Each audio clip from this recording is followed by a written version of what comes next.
朋友好，欢迎您继续收听收看《早安中国》。今天呢是2025年的9月8号，星期一，新的一周又开始了。那今天呢是我石山和秦鹏一起关注一下太有意思的事情了。9月8号，上周最大的新闻呢，那就是阅兵嘛，93阅兵。阅兵之后呢，发生了一系列的事情，到今天为止，这个93阅兵之后的后遗症还没完呢。所以实际上我们今天在讲这个93号阅兵，我们看了很多新闻哈，你说有点像这个，就像个后遗症似的。但你为什么会想到这个词儿？现在真的是有一点像啊！先跟大家打个招呼啊，大家好，大家好，要么搞错，讲点广东话再说啊。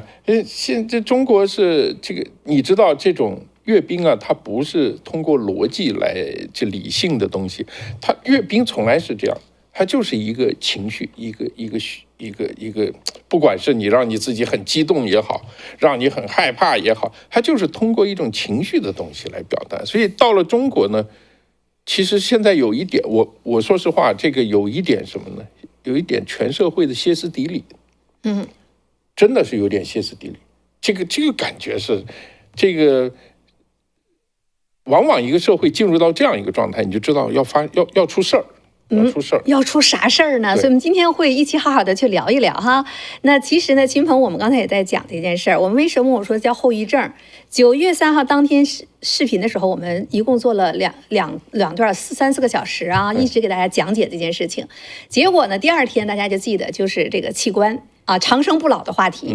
这件事情出来也就罢了。9月3号那天，9月4号大家都在看这件事情。9月5号隔了2天，中南海或者是中央电视台追着人家路透社，路透社是什么呀？拿到版权之后，人家截出了一个4分钟的视频，包括 BBC 都用大标题说他们啊，普京和习近平在谈长生不老。然后呢，人家就把这个剪成4分钟的，就发给他所有路透社的这些通讯社嘛，大家交钱了，我在你这拿这些 footage， 要求这些人家央视让他把它拿掉。不允许你这取消授权了，对，说你涉及到版权，我不给你这个版权了。人家都已经发给下面1000多家这种订阅者哈，就是专业机构的，哎，现在不行，全都得下架。所以呢，这件事情9月5号隔了2天跟抽风似的哈，央视呢突然去跑到路透社。搞了这么一件事情，那这件事情又成新闻了。人家路透社得发新闻呐，你这怎么回事？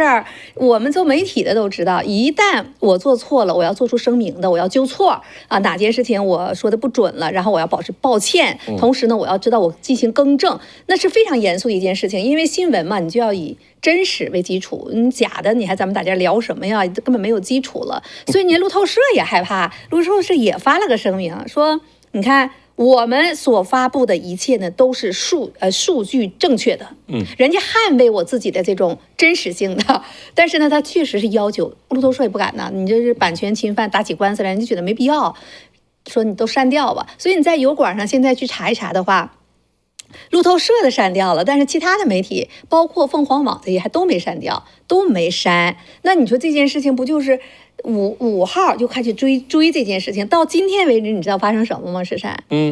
今天又怎么了？今天原来呢，当天是3号、4号、5号都是150岁的这个给封杀了，现在连长生不老这4个字也给封杀了。然后我们的网友啊，很多人就在。因为我们都是同步的嘛，你在手机、在微信上发完了之后，你正常应该你这边都同步看到的，看不到的，手机看不到电脑，电脑看不到手机，对方看不到我发的这个信，一查就是长生不老这4个字成敏感词了，也发不出来。你有没有这边？你看秦鹏有没有看到这方面的一些反馈？对，我看到这个消息，其实是这段时间我们说整个网络最大的一个新闻点，对吧？但是呢，就是有一些人说实话的话，他可能就是有的时候人性的弱点，就是说，当这个新闻超出了你的这种理解力，或者超出了你原来的这种价值观的时候，人是不愿意相信的。结果呢，这样的一个话呢，问题在于说是通过这个习近平和普京说出来了，你说你信不信吧？所以这个其实这一次的话，教育醒了很多人。我看网上这个很多人就当时讲我以前不相信了，结果现在我真的相信了，对吧？如果说什么胡鑫宇啊，什么罗帅宇啊等等的。结果呢，更热闹的是什么呢？你本来这属于这个你悄不悄声，可能这个事儿都过去了，结果这个还封一下，封一下就相当于承认说这个我只是一个版权问题，不是这个真实性问题。如果真实性，你应该跑到美国来去告这个，或者这个英国去告这个路透社，对吧？哎，结果不是，哎，所以这个就很有意思。我觉得这就是我们说这个小猪佩奇是怎么死的，对吧？小猪佩奇蠢死的，我觉得。所以他不去拿。如果说大家不知道，2006年大家不知道，到现在中国的老百姓是知道的，都知道，大部分的普通老百姓是知道的。国外的人。大家因为他拿不到证据，国外太讲究证据了。但是呢，当普京和习近平说完了之后，国外媒体、西方媒体都在报道这件事情。我看到那里边有一个最有意思的，他们就在讲，他说人家法轮功群体啊，这么多年在说这件事情，他说这件事情从他们俩嘴里边说出来之后，哎呀，他说人家法轮功这个群体应该大喘一口气啊，就是终于在他们那个级别上，人家说了快20年了，是吧？你也看到这个报道，对不对？对。这个就是这样。我确实在网上看到很多人说，他说我以前都不相信，啊，我现在看来不得不信了。因为这个除了像什么罗帅宇啊，像什么这个胡鑫宇啊，像现在丢孩子啊这种事情，那个大家就已经开始都不说半信半疑，是这个80%的信。20%的疑，还存疑。但你现在2个人一出来就往前再推个19%，是现在疑就剩下1%了。对呀，所以他们才采取这样的行动。所以这个就是典型的，就是中国成语叫欲盖弥彰。他越盖，大家就越关心，越关心大家就越相信。所以这个就是。确实小猪佩奇的这个情况，掩耳盗铃的。普京还追加一刀，所以我就说，我们刚开始，所以我真的搞不懂这个普京到底是为什么追加。你看哈，这件事情一定问到点子上了，因为什么呢？当时我们几个分析嘛，就是有没有可能是普京就是挖坑啊？其中是一个，他是不是给他特意挖的坑来主动挑起这件事情？普京出来声明说是习近平主席在谈论这件事情，等于说。人家普京，我没给你挖坑，不是，这里边一定有人在分析这件事情了，所以他才做这么一个，到底谁提起来这件事情？习近平主动提起来的，所以呢，这就回到这个螺旋镖，又回到了习近平身上。你习近平看来有点像这个，就当年我们前2天分析的这个。他真的是被洗脑之后，他就认为这是这样的，他真的不知道习近平。他可能在国际上这还在推销呢，他觉得这个挺高兴。你看，没错，来了这么多这个独裁者，对吧？没错，我们正好来卖一卖，然后的话，将来这个贿赂你们之后，就跟我一块儿一个心思了。结果的话，没想到被大哥给卖了。是，所以我们一直在谈一件事情啊，就是他在93阅兵展示了这么多所谓的先进武器、核武器、长征导弹，这所有武器里面最有用的就是器官，最有用的就是器官，打击力这个最震撼的也就是这个东西。为什么呢？这个可能对很多人来讲啊，你对年轻人身体好的，你说这个没什么是吧？但是你回头看一看，习近平回头看一看，跟着他的那批人，这个世界上除了敢跟着的，还有一大批不敢跟着的，那一批是他们潜在市场都可以用这个武器啊。定点精准的把它打击，你知道，因为你不能保证自己不得病，你不能保证自己不老吧？你老了，你是不是想活的？你想活，你就想长生不老，那怎么办？我这儿有，我有的是人矿，我就可以帮你这个延续下去。所以这个武器很厉害啊，你别小看。他比他那个东风61可是厉害。对他的，我们讲这个配型，对吧？因为它里边其实挺复杂的。你比如涉及到血型问题，对，涉及到这个它这个有时候是型号大小问题，还有呢涉及到说这个叫做它那个 HLA 的一个位点的一个匹配问题。就一般的人啊，你能获得的器官就是2-3个位点能匹配就不错了。但是呢。匹配那种非常完美型的话呢，那可能就是基本上所有的这个位点都配上了。你知道达到这个状态的话得多少呢？得这个上千的这个人里边能挑一个，就上千的器官里面。对，所以这其实就非常非常难的，在其他国家你可以说是不可能的。为什么？基因位点匹配啊，对 HLA 的那个对，它那个基因位点匹配。对，所以而在你说其他国家，基本上你像比如说美国是现在是1.7亿人捐献，你知道吗？志愿捐献。但每年的话，也2万多，和中国差不多，就是官方的差不多。但事实上，中国应该比美国真实的移植那个数量能高出好几倍来，对吧？那美国的话，你像这个原来这个副总统切尼，像这个乔布斯，好多人可能不知道乔布斯因为胰腺癌，他实际上是移植过的。他等了好长时间，为什么？你在其他国家都是正常排队的。所以你排一个队本身就得好长时间，甚至好几年。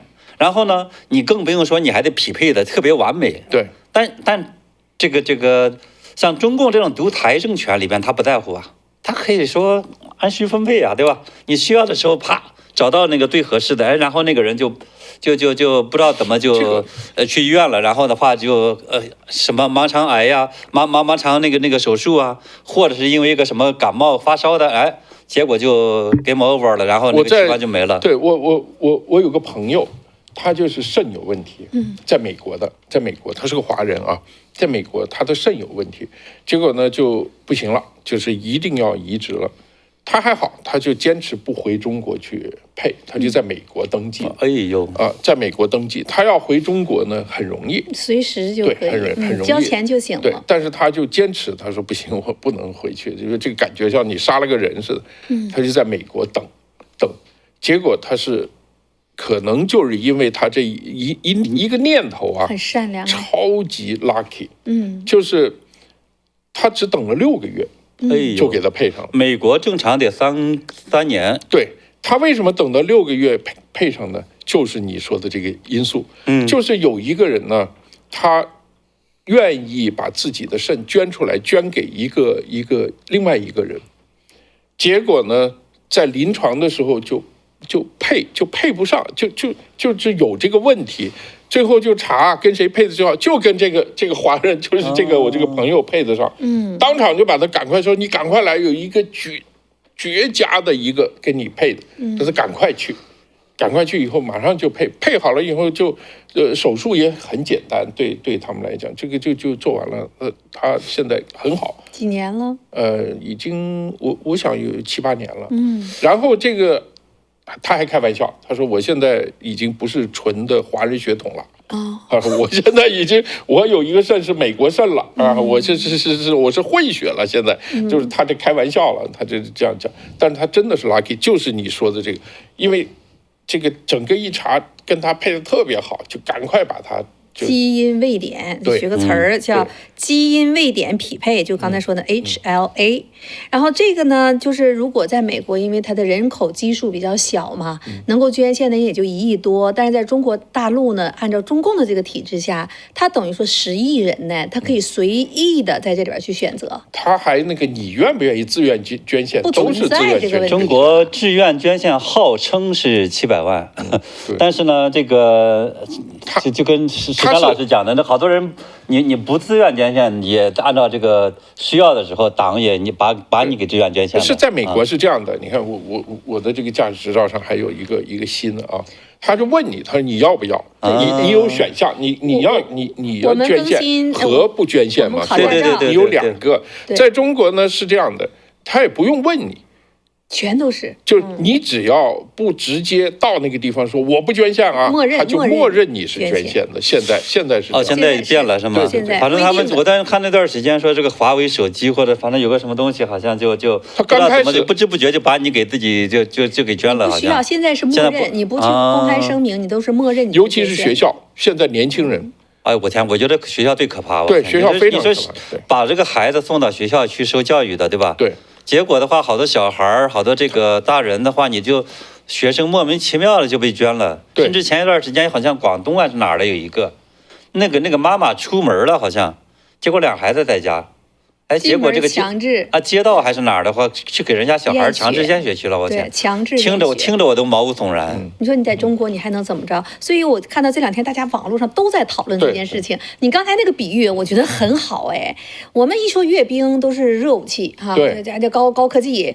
天哪，他最大的武器在天安门城楼上，在习近平和普京的嘴里头给说出来了，而且这个东西可以诱惑全世界的权贵们。没错，他这是精准的。非常精准，单个打。其实我们都只是不想点名。美国有一些这个政客就是去中国换，大家都知道。只不过呢，因为在美国，你知道有隐私的问题，你不好说，你不能说，你都不能说我报纸上我写一个人的名啊，那个很大件事儿。对我听那个他们有的医生啊，中国医生讲过，就是因为我们很多按照中国官方那个宣传，对吧？就跟说这个发射这个导弹或者当宇航员一样。哇天呐，他按他的描写，这个简直是这个万里挑一，简直是这个比登天还难。后来等到这个马斯克这个 SpaceX 的一出来，哎，大家发现坏了，这当个宇航员其实挺简单的，把这个衣服一穿，然后就可以上天了，对吧？就是说你不用说是什么左手按多少下，然后什么右手按多少下，什么大拇指按多少下，然后的话才能上天，就是那个都是中共官方宣传出来的。同样的，这个器官移植其实也不是，官方宣传的那么难。他说他们就是那个专业的这个医生，因为现在的医生动辄就是博士的，对，而且好多都是什么这个名校的一堆博士，还有包括很多这个美国呀、日本呐、澳大利亚呀，专门的培养出来的这种移植医生。所以在他们来看，你知道，就是做这种普通的这种移植，特别他做了多少练出来了，没错，就是他们认为说这个东西就有点像那个打了个比方给我听，当时听的我就有点懵，就是就跟那个像水龙头一样，上下水那几个这个管儿一接就好了。所以最难的不是这个手术本身，是找不到水龙头。对。在这儿呢，我们跟大家说一下哈，我们有一个 VPN， 大家可以翻墙的 VPN， 能够保证安全。我接下来说出来这个消息呢是非常非常重要的，不管是对国内的朋友还是对海外的朋友，很多呢现在也不知道是各种原因啦哈，各种器官都不行了，那这要移植器官的人很多啊，什么肝呐、肾呐、肺呀，甚至是心脏哈。那我们都知道。在大陆呢有一个叫做罗帅宇哈，这个 VPN 请大家点击一下哈。如果你去买的话，我们还有一个15%的优惠啊。然后呢，它是双面的，就是，哎呀，我这不是理工科的，叫做双核的哈。那么你呢一个突破了，还有另外一个没有办法拿到你的身份。它是这样的，就是正常来讲呢，我们说这个 VPN 的话，它可能是记录你两个东西，第一记录你本人原来的这个 IP，包括那个电脑信息。另一个同时呢，他在替你访问的时候，他同时又记录对方的，也就相当于记录到了你的这个访问的对象。对，而你说的这个叫神盾这个VPN，哎，我觉得它好像是目前为止的话，我看到市场上唯一一个，它是两边它是两个服务器。就实际上是两边都不记录你的信息。对，是说哪怕你比如说你的电脑被攻破了，它只能看到你的，比如说看到你说访问了一个海外电脑。访问了什么信息，没人知道。所以这个其实是就是从安全性上来讲是可以大大保障的。就是他攻破了其中一个也没用。对，所以呢，在这里呢，请大家去把这个 VPN 呢送给朋友啊，你可以买呢送给你的朋友，你也可以呢去买来告诉我们，把 username 告诉我们，我们呢去帮着您送给一个国内的朋友。非常重要，以下信息非常非常的重要。刚才讲到的呢，大家有良心的人不愿意到中国去啊。那有的人可能是不知道啊，或者是在中国大陆呢，有的人觉得我有钱，我就能够换这个肾了，我就装不知道啊。各种各样的人都有。但是呢，罗帅宇咱们都知道，对吧？就是那个最早的罗帅宇叫做湘雅医院嘛，对吧？他那个他是。发现，在湘雅医院呢，就在做这种器官买卖，医生在做这件事情。他有16尺高的这样的一些记录啊，他爸爸妈妈打出来的他所记录的那些案件，现在这些陆陆续续都已经走到国外来了。我跟你说，讲到一个，我为什么这个时候要突然讲？其实我想等下一个节目咱们再去讲，但今天呢，咱把它讲出来，因为你刚才讲到了，你看你的朋友在美国这边做的，对不对？对。你知道现在中国已经不像之前想的了，你以为你拿到的是一个健康的器官，你以为你找的是一个健康的器官。罗帅宇的这个案子当中呢，他就有一个哈，罗帅宇被指定到什么地方去拿这个器官，什么地方就是急诊室。那么这个病人呢，已经说脑出血住院了，然后呢再做脑电图。做脑电图什么意思？这个人没有死吧？对。做脑电图扫描看到位置出血点呐，或者栓塞地方在哪里。然后呢，他就这个检查这个病人的这个肾呐，是肝呐，这个器官呐，这个病人是什么情况哈？梅毒抗体阳性梅毒低度实验阴性，双肾多发结石。梅毒患者双肾的结石，这样的肾根本不能移植的嘛。对。然后呢，梅毒抗体阳性，他感染过梅毒，那么这样的肾其实也不适合移植的，就是已经不可以移植的，它不是一个健康的人，也不是一个健康的肾。但是呢，脑电图还在做着呢，告诉他直接拉过来就手术摘掉，摘掉完了之后再去给移植。现在中国大陆到什么程度了呢？不是说我给你个健康的东西，因为我们都知道每一段管每一段的事儿。对，我给你移植好了，你在我手术台上没死到手术台上，就算我手术成功之后，你活了1个月，你说1个礼拜、1个月、3个月，那是你的身体的免疫力。你之前你要签合同的，手术有风险，你都有可能在手术台上出事儿的。你要不要承受这个风险？所以你手术台不出事儿，我这手术成功了，手术成功了，可是给你的现在都可能不是一个健康的残次品。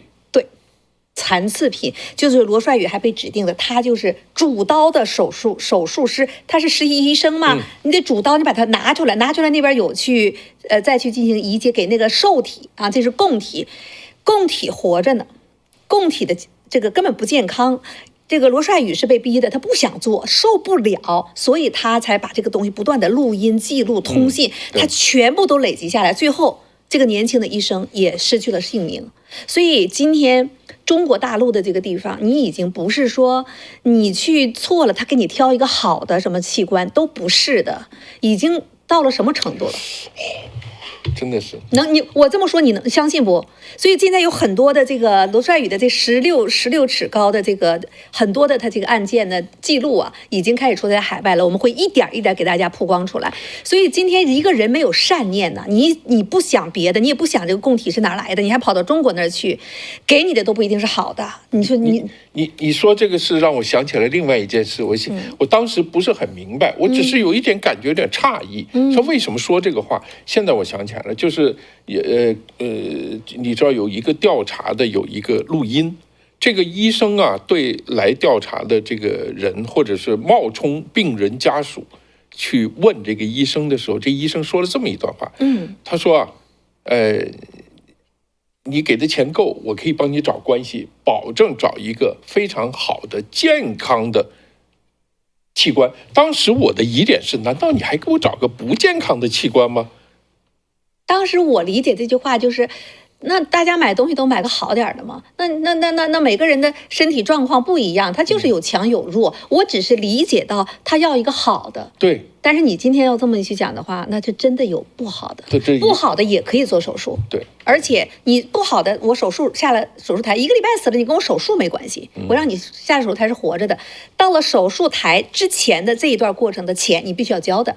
之后呢，你再用大量的这种各种药物维持着，营养素维持着，你当然你能活3个月5个月，死了就跟我没关系了。所以就是今天你到中国，就中国现在这是罗帅宇的这个案例哈出来的。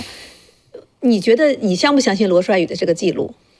我相信，我那段时间我看过台湾的这个医生的披露的，他说这个就是中国的这个存活率啊，它实际上真实存活率是比台湾的他们的那个要低的。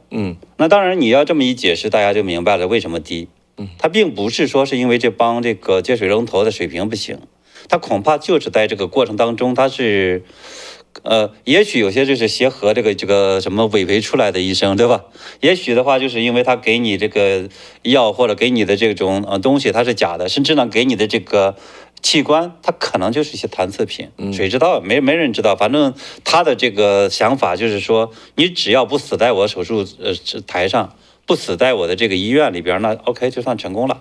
就这么简单。对，完了这里边就是巨额的钱嘛，所以我们今天其实这块我们没想讲哈，就是一下子就说到这儿了，所以就一直跟大家去讲一下，我们呢在看这个节目的时候，你把这些事情讲给你周围的朋友，特别那些想到中国移植器官的人，你真的，哎呀。我没有办法去形容，你无意之中或有意之间就已经参与了非常残忍的这样一个谋杀的链条当中去了。而刚才讲到的呢，就是普京和习近平在9·3阅兵他讲的这段话，习近平我就在想，他真的不知道吗？他不知道这个器官来源是什么？他们真的是在人体废物利用吗？可是罗帅宇、胡鑫宇这些那么年轻的孩子，一个15岁，一个20多岁的实习医生，习近平怎么可能不知道？我天！如果他知道的话，他还这么轻飘飘说来的话，我都无法去想象这是一个什么样的人。其实你像习近平，你比如说我们讲这个封城的时候，你说封城不死人吗？大家谁都知道会死人呢。而且你像这个中国的比如中小企业，它实际上真正的存活时间也就半年一个，就是2个月左右，对，半年或者2-3个月到半年嘛，基本上存活时间就这样子。你再拉长点，大家比如用什么个人刷个卡或啥的，你撑个1年就行了，对吧？结果你把大家封了3年，你不本身大家就把他弄死吧？所以你说习近平他这个当年是在浙江在什么地方厦门待过的，他当然对民营企业对什么东西很熟悉啊。你说他不知道吗？他知道。所以我觉得当那个人到了一定的这个权力位子上的时候，他根本就不在乎下边的这些人。对罗帅宇的这个呢，还有一点让我就是我们看到的呢，就是他们肆无忌惮到什么程度？你明显看到罗帅宇他不是这个黑了心的系统内的，他只是一个实习医生，他为了完成他的考试科目，实习的这种科目分数，就被他的主任医师指定你做哪个肾的摘除。他们用了1个半小时就完除了2个肾的摘除。那通信的对话记录里边还在问，哎，要不要这个肝？要不要？怎么分配？就是一个整个人体器官。你想，他是个实习医生，他不担心这些医生说出去吗？这些实习医生说出去，这么多的疑点，他们已经仓皇到、放肆到、无所忌惮的到什么程度了？但是这只是一个医院，整个中国大地上，按照习近平跟普京的这样的一个说法的话，不断的换这个器官，人体会越来越年轻，甚至将来可以活到150岁。所以这件事情，刚才秦鹏讲的就是，如果说原来大家说不相信，我觉得那只是说海外的人，而且是媒体或者是更加重量级的人物，要求调查这个来源，对不对？可是他俩的话说出来之后，那些移植器官协会、那些医生啊、这些机构啊、媒体啊，大家都得摸摸自己的良心，去想一想，这在发生什么？中共那边在发生什么？而且普京，我再说一遍，普京补了一刀。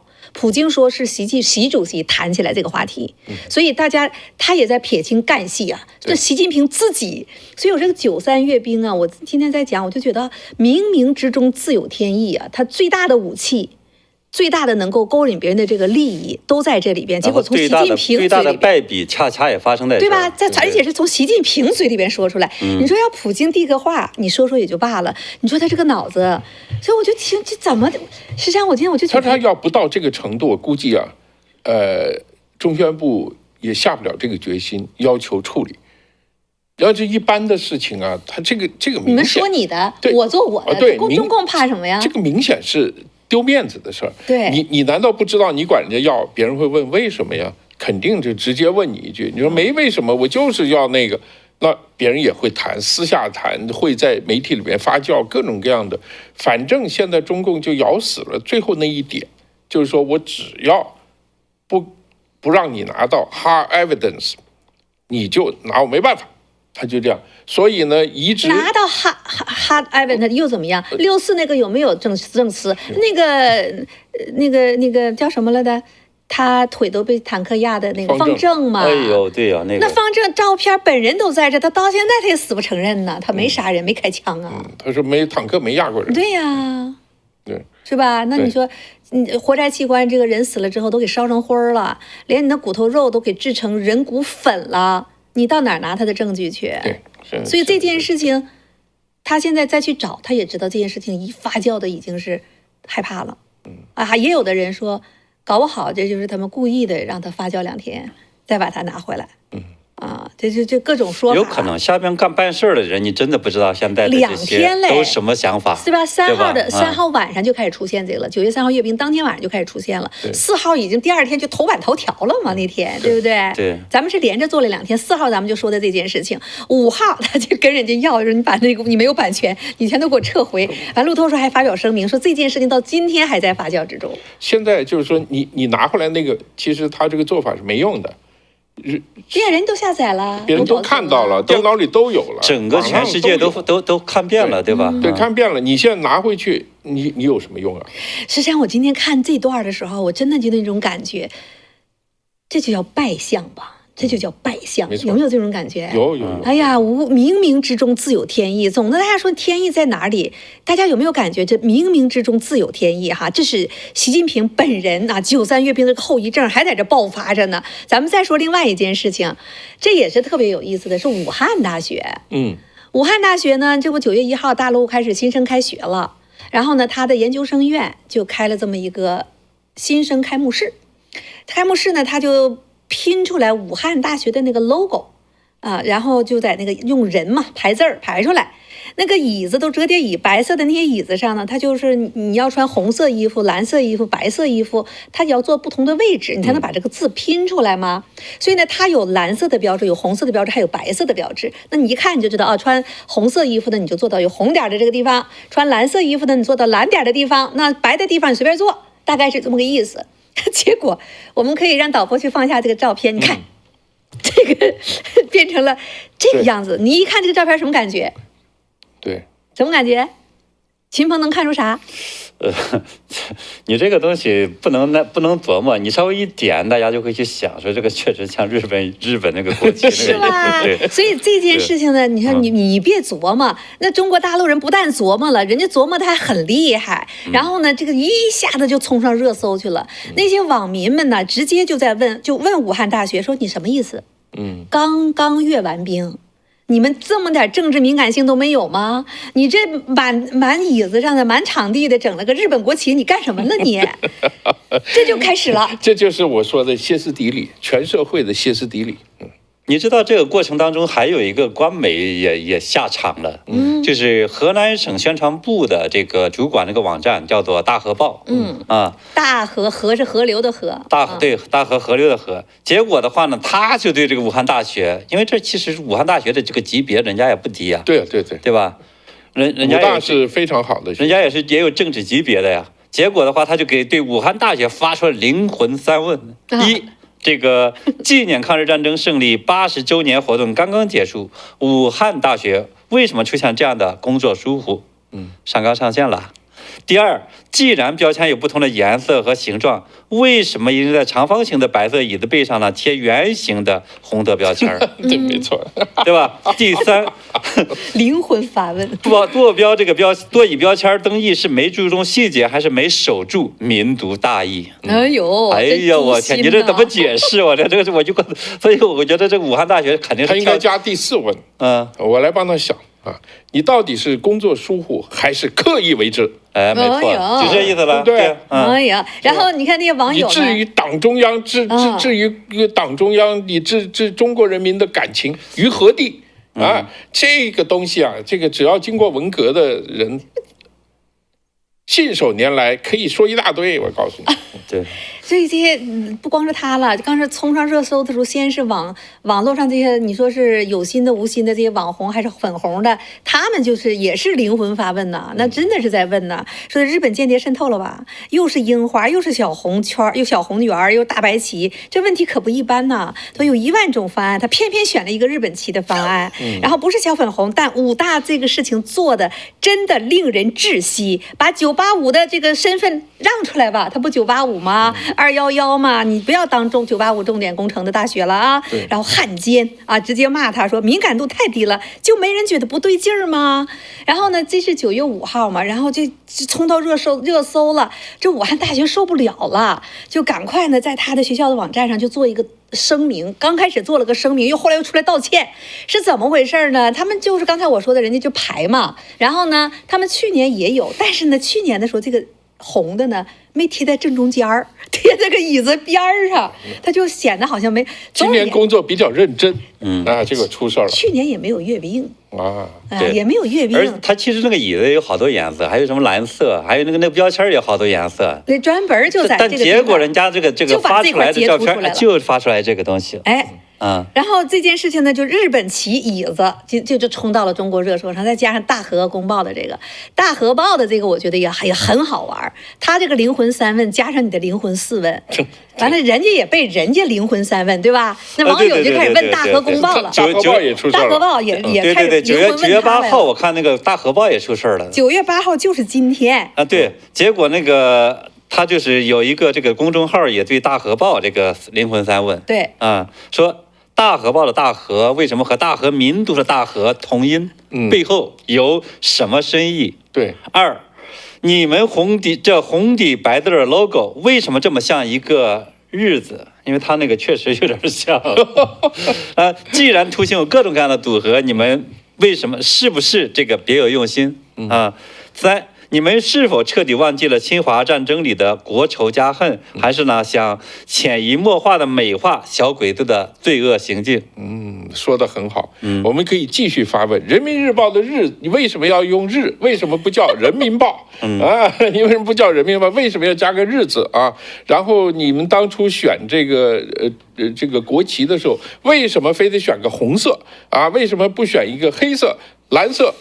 或者别的颜色，这种东西，我跟你讲，往下问你是无穷无尽的。只要你抓住了这个叫做意识形态的制高点，怎么说都行。对呀，这件事情呢，你说刚才我说这个后遗症是吧？就93阅兵完了，这个后遗症就出来了。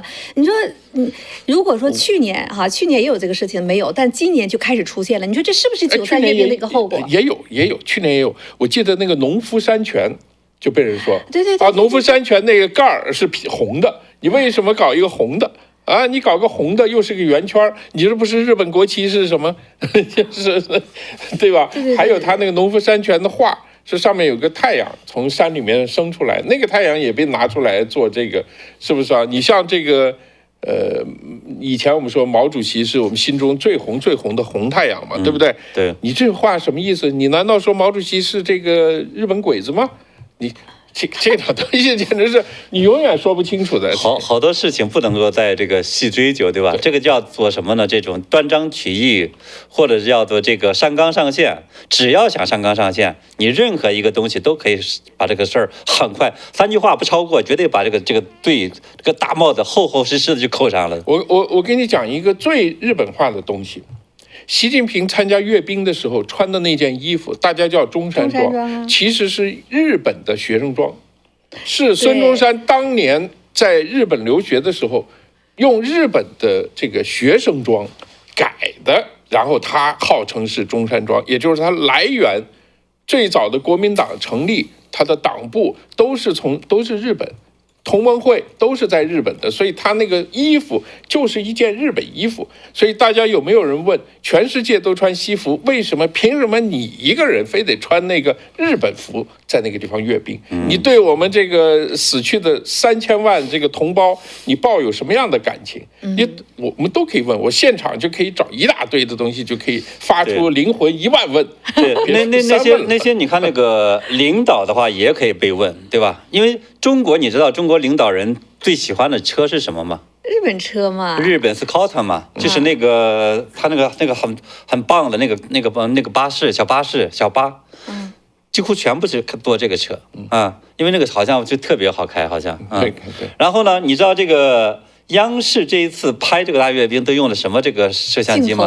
摄像机，日本的嘛，对吧？日产的。你要去这个去追问的话，你发现这些全部都掉到坑里边去。所以其实这个东西，中国这个问题就是在于谁掌握这个话语权，对，他就可以拿起那个大棒、大鞭子就开始抽打其他人。对，这最邪恶就邪恶在这儿。因为中国的电视台，就80%以上吧，他们的那个转播车、转播器里面的设备都是日本，那个镜头基本上100%都是日本。对。所以对你这灵魂都可以问一问，请各位这个歇斯底里患者们一起问。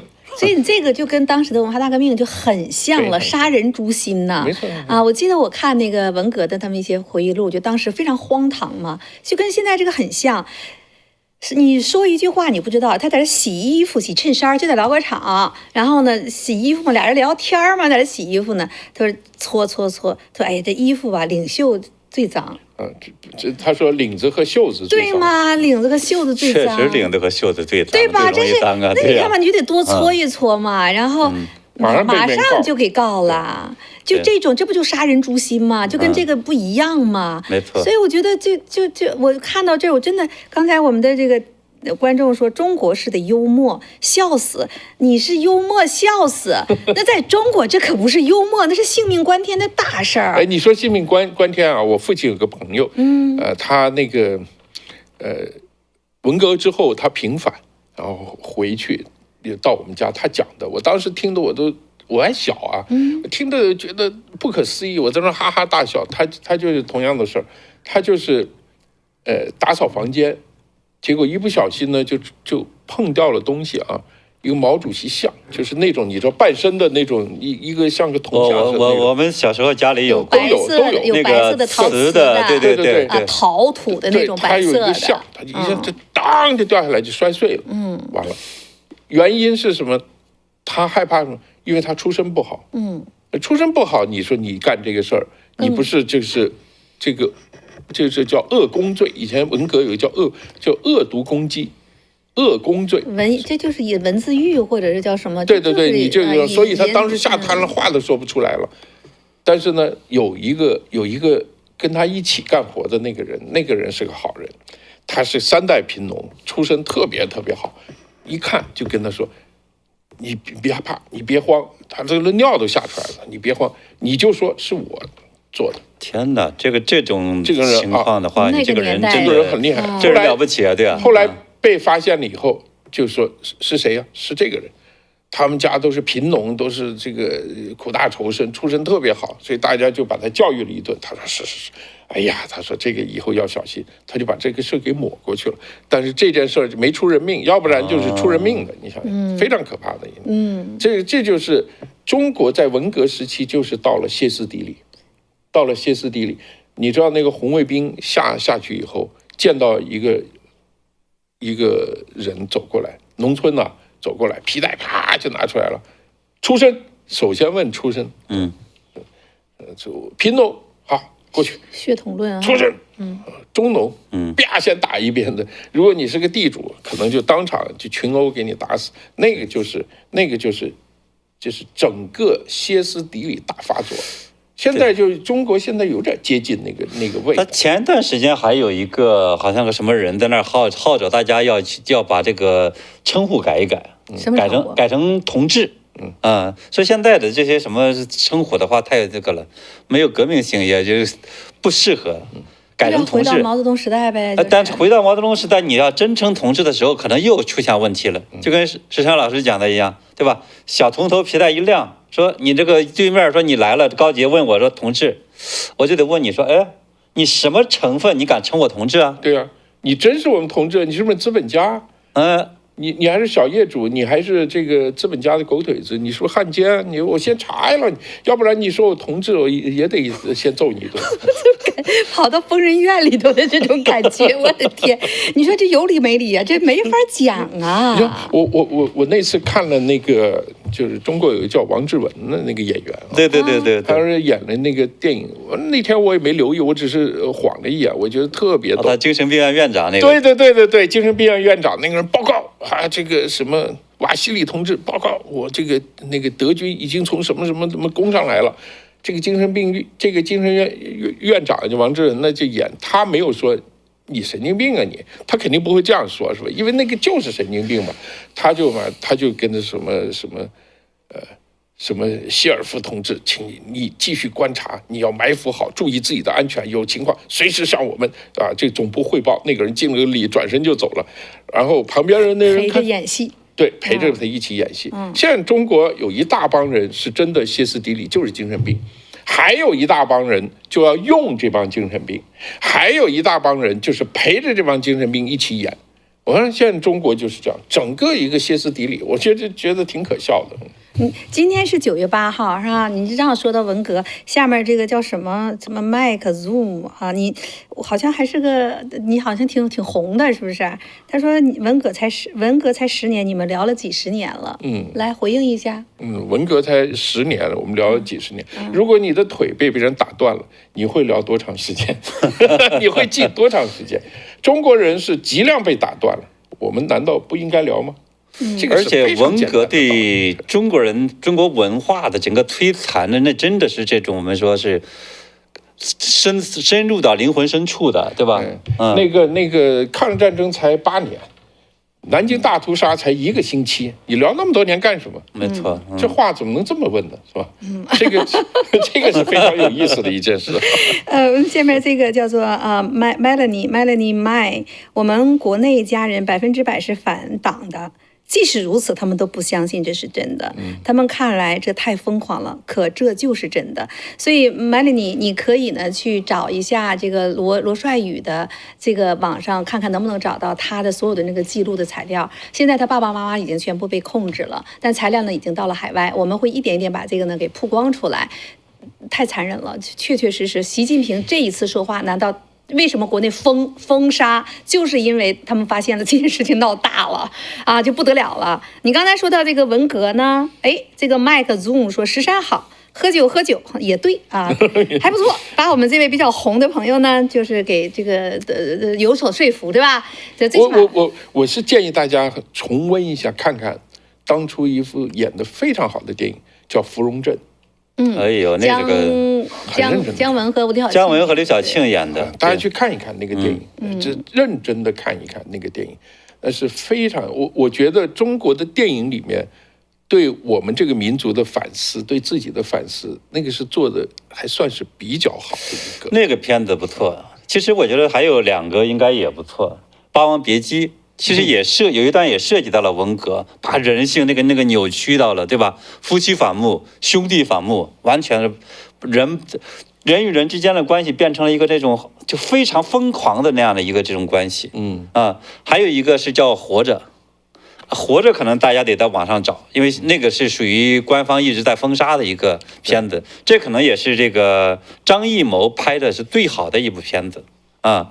但是呢，张艺谋拍的其他的片子，我觉得好像都是他们媚骨性的在那去捧官方的这个臭脚，对吧？但这个活着这个片子也非常棒。我那个我在上大学的时候，跟一个老干部吵过一次架。对，跟一个老干部就是在就是碰上了，就是他就讲，然后。因为我们在大学生那个时候批判精神特别强啊，就是共产党这样那样，文革怎么样。他呢也反对文革，但是他死保共产党。就是我呢，就是不但把文革的事情给他指出来，而且我要跟他说，你们这个制度有问题，共产党这个地方有问题，怎么样。然后他就说，他就跟我说，他说我拍胸脯给你保证，文革这样的事在中国永远不会再发生了。我说你错了。我说制度没变，人性是不变的，人性是不会变的。你们这个体制不变，我告诉你，总有一天一定会发生。你那时候才上大学，我的大学你就这么说了？对，我说这个是这一定会发生，这骨子里头是反骨。他说为什么这个？我说中国人，你要知道，我们那个时候就在大学里面就讨论的很激烈。你知道80年代初的大学和现在大学完全是没有办法是相提并论的。那时候就直接说，我说邓小平的改革开放非常好，但是邓小平错过了一个让我们民族可以成长的千载难逢的好机会，就是对文革没有进行彻底的反思。因为任何一个其他的运动啊，伤害了中国人的运动，包括现在中国共产党伤害的，包括法轮功也好，基督徒也好，或者伤害资本家也好，所有这些运动都没有办法跟文化大革命相提并论。因为文化大革命是所有人全部灵魂扇巴掌，每一个人，你就算你包括江青，他其实到最后也是给关到监狱里面去了。从最红最红的到最黑最黑的所有中国人，全民族的每一个人灵魂拷问，全部扇了巴掌。每个人，就是这个时机是我们全民族彻底反省的一个非常好的机会啊！这个就是说，你不能够简简单单的一切就是怪到四人帮头上啊，就是有的人不好，他们那些人坏，我们还是好人的，怎么样啊？如何，一定要把这个里面想清楚。我当时为什么不敢站出来？我当时是怎么想的？我要回忆一下，我当时站在群众大会前面，我想讲那句真话，但是我不敢呐，我哪敢讲啊？你大量的人事后都是这样说啊，每一个人都这样说。老舍自己跳湖了，披胡风的时候你在干什么呢？对不对？土改的时候你在干什么呢？张志新这么牛啊，被割了喉咙了，对，这是很牛人。反右的时候你在干什么？土改的时候你在干什么？对，所有的中国人，每一个人都要向自己的灵魂发出那种非常重要的这个问题：你在干什么？你有没有在之前在当中去推波助澜？这个是一个民族的大灾难，是我们社会陷入了歇斯底里。你们这一批人，你们知识分子，你们当时像巴金、像茅盾这种啊，像什么这个丁玲，像这种就更不用说了，他就是共产党的人。所有你们被害的，包括邓小平在内，你儿子都瘫痪了，就整个楼上掉下来，跳楼了。你往前推一推，他应该不是跳楼，他是被别人给推下去的。就邓小平儿子邓普方，对，你往前稍微推一下，你们对这一场全民族的大疯狂、大歇斯底里，你们贡献了什么？你们有没有做出贡献？每一个人都做出贡献，没有任何一个人能逃得过去。所以中国现在不是说在雪崩的时候，没有一片雪花是无辜的，真的是这样的。你没有全民族的这种真的深刻的反省，你不可能往后会有一个踏实的真正的进步啊！你看西方的每一个国家的进步，都是跟他对之前这个民族或者对自我的一个大反省的一个开始，要不然根本就没有进步，不可能有进步的。所以我们原地踏步，我们甚至倒退，那是每一个人的责任。对，我必须说，包括我这样的人在内，同样有责任。因为你到共产党真的牛的时候、厉害的时候，你敢说吗？你真不敢说，你害怕，你恐惧，你要那个明哲保身，想逃跑，想这个，哎呀，算了，我吃点东西就拉倒了，这些事儿咱们就忘了吧。我们这个民族不缺英雄，缺的是全民族对自己有一个深刻的反思。这个就是我认为邓小平有很多很多的贡献，但是这一点就是他们那一批人，这是对中国民族有这个一次大好机会被他们给浪费掉了。对，你说是浪费还是冥冥之中也是，他们也明白，其实这种反思之后，它一定是制度方面的清算和改革。那共产党就没有了。从那个时候这种思路到现在这个思路，其实是一样的，对不对？啊，你能说就是为了保这个党，对，也就保他的权利嘛。对，那你说邓小平熬了那个时候，好不容易熬出来了，你完了把我自己权利全部都拿走，反思这个党。我记得当时我看到一些回忆录是讲到这个问题了，说不能再往下追了。对，再往下追的话，每个人都有问题，邓小平他们也有问题。你追吧，那他这一茬就是共产党，你那个时候就得拿下，因为你得有负责的，谁负责就得党负责嘛。那就都这个党不能负这个责任，因为一旦动了这个党，就动了他们所有人权利的来源，本来那个权利来源就不正，所有的这一切又为了权力争夺所产生的，所以这个地方到今天为止，所以我说今天是9月8号，明天9月9号正好是老毛泽东。现在在中国已经是9月9号， 9月9号，毛泽东是去世是9月9号，1976年，对吧？对。所以你说毛泽东死了49年了，哎呦，明年他是50周年了，那他又得大纪念了。对啊，今年是49嘛。要踏平那个毛泽东纪念堂，全中国的人都要去了，很多人去。我们的一个小编呢就跟我讲过，这个小编本身呢，他是在中国的几大这个新闻社里边去工作的。结果呢，他反倒呢没有，他自己在这个我就不说哪个名字了，在这个喉舌里边工作，他反倒还没有，他都烦死了。他说我们这些80后啊，这个90后人烦死了，都不哪有他跟我有什么关系？你宣传这个东西，让我多拿公司了拿点钱。他说我们80后和90后很自私的，我们年轻人。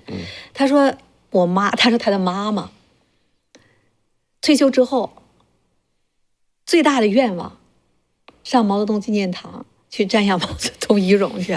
对，他说我妈那代人就这样的。你那个停尸房，你说这个里边阴气森森的，然后呢？真去了，去回来之后很满意，很满足。问题在这儿，就是你整个这种大的这个天安门那个就毛泽东纪念堂那周围的话，那是系着多少呢？几千万冤魂在那儿，对吧？你这几千万冤魂的话，你不害怕吗？我觉得所以你说去那儿跑那个停尸房去纪念什么呀？对啊。你其实我对毛泽东的这个去世，那时候我其实很小，我那时候3岁可能。3岁，你还有记忆啊？我有记忆啊。所以你是70后啊？我70后，所以那时候的话，这个我记得那时候我们叫公社，那时候。后来改名叫乡镇嘛，对吧？公社它有那个都好像每个公社都有个大场院，就很大很大那个小广场一样的。对。结果的话，那个就是把周围的那些村里边的那些人的话，都给聚到那个广场上去哭丧。哭毛泽东。对。你知道我当时印象最深的是什么吗？他们那帮人都在哭，哎呀，毛主席啊，你去了我们怎么办呢？对吧？你3岁都记着呢。对，因为他印象太深了，就大家觉得这个东西，毛泽东去世之后天塌下来了。你从那以后可能长这么大到现在为止，再也没有看到过那种场面。再也没看到过。然后呢，旁边的有一些带着这个黑色箍的，有些这个工作人员，相当于就在那儿劝大家啊，你们不要这么悲伤啊，什么东西。但当时你知道，给我的感觉当时是所有人都认为说天要塌下来了。可是后来我就发现天没塌下来，你知道吧？因为那个时候我们还是吃不饱饭的。等到后来的话呢，开始吃饱饭了，而且是越吃越好，原来这个生活越来越好，对吧？毛泽东去世之后的话，实际上我们这帮人过得还是挺好，地球并没有停止转。我觉得这实际上是对我印象最深的一个，挺有意思。问问我们的观众朋友们哈，就是亲朋友亲朋的这种回忆啦。刚才这位蟋蟀他说，我一个邻居因为父亲的成分考上了大学，不让上大学，一夜白了头。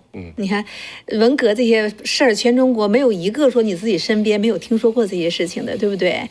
现在呢，这个讯息发达了，他控制得很厉害。刚才呢，这个我们观众给石山点个赞哈，他说石山俨然是一哥的态度了。一哥。然后说的，哎呦，石山这个蟋蟀说，石山回答的真有力量，所以现在呢，要给石山点个赞，下面有这个，别忘了哈，给我们点个赞，那个有大拇哥，看着了没？对，然后呢，没订阅的赶快订阅。对，旁边有个早安中国订阅哈，那小铃铛都摁下去。非常感谢，从上星期五到现在，我们已经是突破2万，现在已经来到了20800多的订阅者了。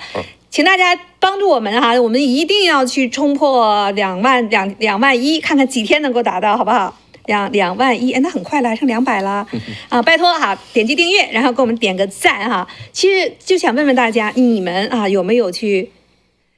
沙河说3岁没有记忆，秦鹏你吹牛，我们秦鹏是天才，你不知道吗？不，我不算天才，我特过智商。我的智商也就130多，天才的话得到140以上。在美国算天才了。我相信这件事情我相信那个对，我相信你是真的，因为小孩子们3岁刚刚要太吓人的时候，那种周围人所有人大人小孩都哭。我3岁我还有印象哈，3、4岁吧，3、4岁我还有一点印象。那个时候我们在幼儿园。就是文革刚爆发不久，那时候我们在幼儿园，是那种军队里面的幼儿园，就部队的那个大院里头的所谓的。对，不是他要拉很远，我们那是全托啊，星期1早上去，星期6晚上才回来。那时候你们还有牛奶喝对吧？我不记得了牛奶有没有，反正是不会饿着，吃的也挺好的，还有糖什么什么。我从来没觉过，就是我必须老实交代，我在中国确实没有挨过饿。而且是吃的不错，这个确实很好。我们家那个70年代就有巧克力。你没跟他说你啥背景的吗？这个对吧？你是军队系统的吗？对。所以我的印象是什么？就有一次，连着2个星期，这个不接我们回家了。就是这个，因为星期六晚上你要接人回家。下午啊，接回家，然后跟爸爸妈妈在家过一个星期天，然后星期一早上再送去了，就连着2个星期不没送了。然后呢，我们那个幼儿园因为在郊区比较远啊，然后这个第3个星期大家就已经有些小孩就哭啊什么的，然后那个就拉一个就是那个部队的那个大 bus， 就坐上去以后就往回拉，就出去以后发现到处都堵路。那个堵住了，然后还有各种大标语就没见过的啊，就很乱，然后有枪声，乒乓就开始打枪，然后那个司机掉头就往回跑，就又给我们又在那又关了1个星期。反正我那个印象很深，那个我大概就是3、4岁的时候，就是大概1966年、67年的时候，对吧？你看我们现在下面这个Linda Wang， 她说啊，我经历过去副食店买东西，副食店儿有点记不住了，这想起来真是有回忆啊。她说要和售货员对语录，例如豆丝，回答就貔貅。然后她说为人民，你就得回答服务。来，我们练习一下哈，豆丝，貔貅，为人民啊，不对，为人民服务，为人民。这怎么回事？为人民服务，你要学老3篇，你这个就不对。不会没经历过。你不行，你不行，你不要讲，你讲多了，我回去我们的领导该骂我了，说你又跑去善读，说毛主席语录又开始背了。我们是那幼儿园学没有学像现在什么1+1等于2或者什么。这个上大人孔乙己这种简单的汉字没有，一上来就是老3篇，就直接背。所以我现在可以背很多这个。你说你不背，他说啊，如果答不出来就买不到所要买的东西。他说全民都是神经病了。然后我当年剪了一个短头发，当时称卓亚头。卓亚头叫什么？钢铁是怎么炼成的那个卓亚是吗？不是吧？那是哪儿的一个卓亚？卓亚是那个俄罗斯的苏联的那些。卓亚是这个。俄罗斯的一个女英雄，后来被德国人抓到以后，好像还蛮年轻的一个英雄，对，叫卓亚头。然后呢，说的到学校呢被班会批判，还得写检查啊。卓亚头也被批判，卓亚头这也不行吗？对，也被检查。封资修有一段时间批苏联相关的这个东西啊。你知道以后要有机会啊，咱们谈文革的事儿啊，这个太有意思了，我们有大量的故事可以讲啊，我怎么偷书的，偷看书啊，怎么偷唱片啊，就是因为那个大院里面还有那个垃圾堆里面或者那个仓库里面，这个唱片很漂亮很好的唱片丢的到处都是。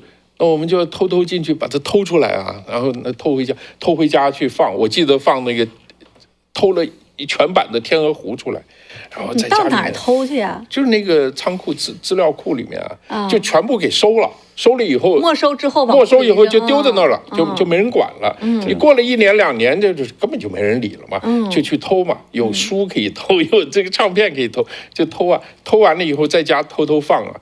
我有一个朋友，这个他妈妈是一个那个舞蹈教师，一回来一听，哟，你们怎么听这个？赶快把门锁上，然后大家都把门锁窗锁上，然后声音放很小声，《天鹅湖》，他就给我从头到尾讲。我们几个小孩嘛，讲这个《天鹅湖》的故事情节，因为他是舞蹈演员，他还会比划。那是我第一次在那样一个昏暗的灯光下面，听完了这个《天鹅湖》，听他讲这个《天鹅湖》舞剧的故事，极为深刻，对吧？你说我有机会咱们会讲哈，因为。你看，你说起来文革全民都神经病，那你说我们今天说的这件事情，就阅兵后遗症，你说和那个时候有什么区别啊？对，正在经历同样的事情，对吧？不就一个事儿的个翻版吗？只不过就像你刚才讲的，这个人性是没有变的，制度是没有变的，它的管理宣传的手法也没有变，所以它阉割出来的，或者是给 format 给重新洗脑的。注入的那个病毒的那群人的思想一模一样的出来。但是那个，就像以前有人说这个共产党的这套制度啊，就像得疟疾，就是他定期过2年他一定发作，发作以后就发烧。一会儿烧，一会儿冷，一会儿凉，一会儿热，一会儿凉，打摆子，对。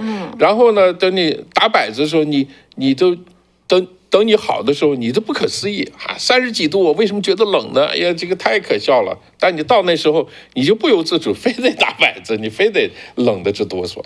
现在就是又犯病了。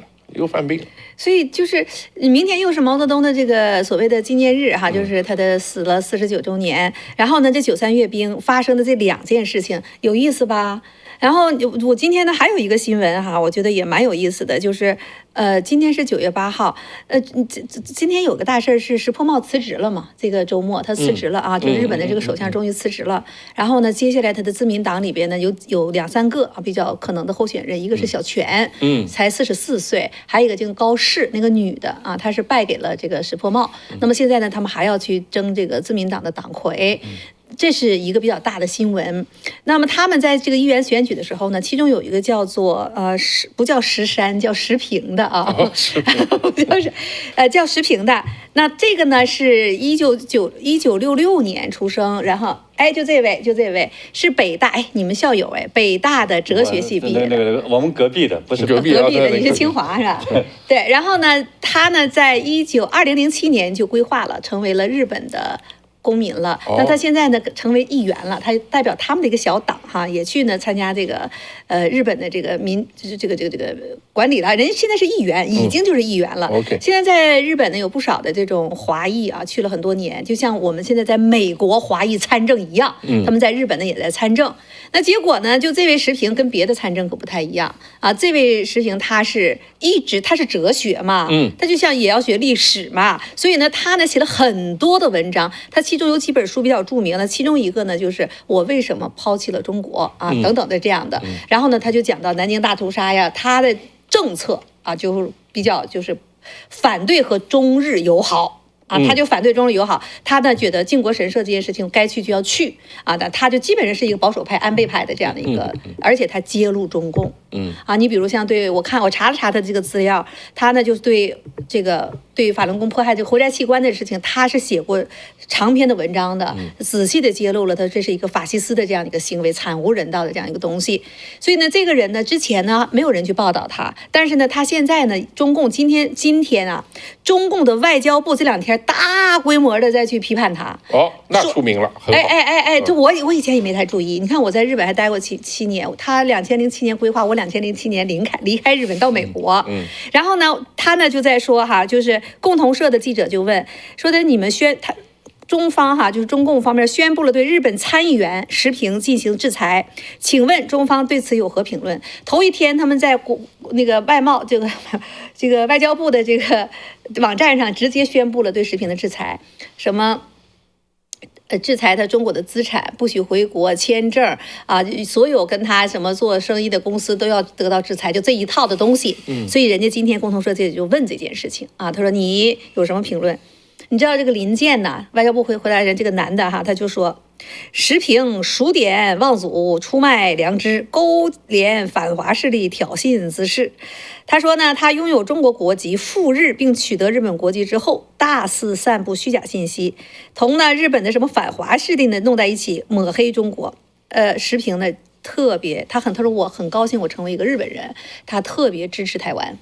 石平支持台湾，说呢，在台湾钓鱼岛历史、涉藏、涉疆、涉港等问题上发表极端消极言论。然后呢，他说他当选国会议员之后呢，公然的参拜靖国神社，严重违背了中日4个政治稳健精神和一个中国的原则，等等等等。然后呢，就说上述这个恶行，我们就是说这出卖良知啊，等等等等，给他做一个制裁。他说呢，卖祖求荣只会自食恶果啊，这是就是今天哈上了外交部的一件事情，我也是，我说他干了啥呀？就他要不说，我还真是没太注意嘛。那赶快呢就去扒了一扒啊，原来他不仅是在2007年规划日本，他在之前作为一个学者到了海外，他看到了很多这方面的资料，他就不断的在写书，再去做讲座。那大学里边呢也把他作为一个学者接受他，那他发表的观点就是批评共产党嘛，就批评共产党。那结果今天外交部数典忘祖一通批啊，所以我就说这个93阅兵之后呢，他这个发酵的这个事情不光是武大，不光是这个，今天又把这个又提了出来，人家都已经是参议员了，人家已经规划了，所以就像这边的那个徐茂春，去年是前年，不把人祖坟给扒了，对不对？所以对这件事情，于茂春，对吧？把人家祖坟还是给扒了，人家也是，所以现在呢，那个时候上次有谁去采访啊，说这个中共偷偷给他修好了。真的吗？啊，又给修上了。对，就是说这个于茂春自己说，他们那边有找人派了，又给他重修了。他是说这个，因为这个影响太恶劣了，而且于茂春这种人属于这种有政治影响力的人，在美国都知道的呀。对呀，而且这个我们说这个右派的人的话，他其实非常看重于茂春的这个哈德逊研究所这个中国研究中心。对，包括前几天他们出了一个后中共时代，就认为中国共产党要完蛋了，然后的话，接下去没有共产党的这个时代应该怎么办？就他这个也是引起了美国的轰动的。对，所以今天的外交部还把这件事情扒出来，所以这个时评呢也引起了我们的一个关注哈。所以我也想听听你们怎么看这件事儿。所以说实话，我觉得。在日本的这个问题上，石平先生这么去做，这是要有相当大的勇气的。对，没错。因为国内呢发表了多篇长篇的批判他的文章，那其中就在讲到你这样的数典忘宗，日本人接受你吗？他去成为一个中国人，成为日本的一员的时候，日本人也是不接受的。有那种极端的民族主义的，也去骂他，你就是间谍，你中国人怎么能成为日本人？怎么可能改？所以他其实两边承受着巨大的压力。那这件事情，其实我看到今天上，我就觉得中共，你说中共是不是在这个时候炒作这件事情？和他这个习近平说这个器官有没有关系？转移全民注意力，我觉得是有关系，是吧？他不能平白无故的，人家2007年到现在，现在把他提了出来去讲。他为什么现在弄出来的话，有一个原因，他今年7月份他刚刚当选了这个日本的参议员。所以他这个相当于，但是呢，问题我觉得有时候蠢就蠢在这儿。你当成为一个参议员之后的话，其实是有了很大的一个政治影响力的。对。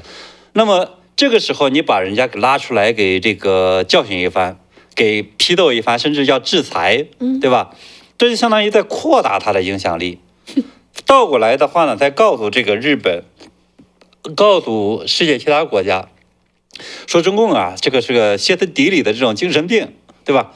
你分不清什么叫爱国，什么叫爱党。对吧？因为谁都知道你什么数典忘祖，你这个最数典忘祖的是谁呀？是中国共产党嘛？对，没错，对吧？你这个西来马列的这个大胡子老外的这个在那儿去崇拜他们，然后呢，把中国这个5000年的文化踩在脚底下，对吧？把中国的传统的这种我们说。炎黄子孙呐，或什么等等啊，你现在不称了，我要马列子孙，死了的话得下去见这个马克思。对，你这是真正的这个数典忘祖，真正的出卖祖宗吗？对吧？所以你倒过来说，你骂人家石平去出卖祖宗，石平，我看他那个官方批他的，其实说白一点的话，就是说了一些大实话嘛。就是把你共产党的真实的历史的话就告诉了给大家嘛，不就这么回事嘛？说白一点，对吧？把你现在中国共产党在这个，我看有一篇文章还说这个叫食品叫五毒，为什么呢？他说这个对西藏问题、什么新疆问题、什么法轮功问题、民运问题或什么等等这几个问题的话，都是属于这个。所谓不当言论，啥叫不当言论呢？不就是说你这个共产党的话，在这几个方面都犯下了一个这种反人类罪行吗？不对，你当你真正的去批判，或者去让有思想的人去看的时候，你会发现，哎，共产党到底是为什么要这么怕他，对吧？说白一点，这么怕的原因就是怕这个叫做知华派。真正的知华派的话，成为各国的一个这种有影响力的这些政治人物。这个我觉得其实现在共产党最怕的是这帮人，但问题在于呢，现在的这个世界各国这种制定中国政策的人，大批的都是这些人。没错。你看，2016年这位石平就在大纪元上有一篇他的专栏文章，题目就叫做《反人类罪、群体灭绝罪正在中国发生》。那他就写的是纽伦堡审判的反思。那你要知道纽伦堡审判这个反思，你就知道了。那他呢就你看就这个观点就能看出来，他就讲到说，在纽伦堡上，纳粹德国的官员、将领、集中营的负责人、盖世太保、党卫军，甚至医生、护士，还有14名法官站在被告席上，被指控犯下了反人类罪和种族灭绝罪，主动甚至积极地配合纳粹的邪恶。对犹太人的种族灭绝造成了600万犹太人的死亡。绝大多数的被告为自己申辩的唯一借口就是我在执行国家的法律，在执行上级的命令。这就是时评啊，他去拿这个当出引子来，他下面呢就做了很多的历史上的这种考证。你看他讲到，他说，对于这种解释，美籍的德国犹太哲学家叫做汉娜·阿伦特深刻地指出，这是一种被正常化了的邪恶。它比没有以职责作为借口的邪恶更加的可怕，因为没有借口的邪恶至少还会使罪犯在心灵深处受到谴责，可是有了职责作为借口，犯罪就成为某些人的职业。正常、正当甚至高尚的职业，罪犯们不但不以为耻，反以为荣。这样，许多人可能甚至为此而成为合法的犯罪狂。在他们眼里，这些罪恶能够成为他们谋生的手段和来源。在此基础上，罪恶必将迅速繁殖，如核裂变一般波及整个社会。久而久之，社会即便不走向灭亡，也会走向混乱和动荡。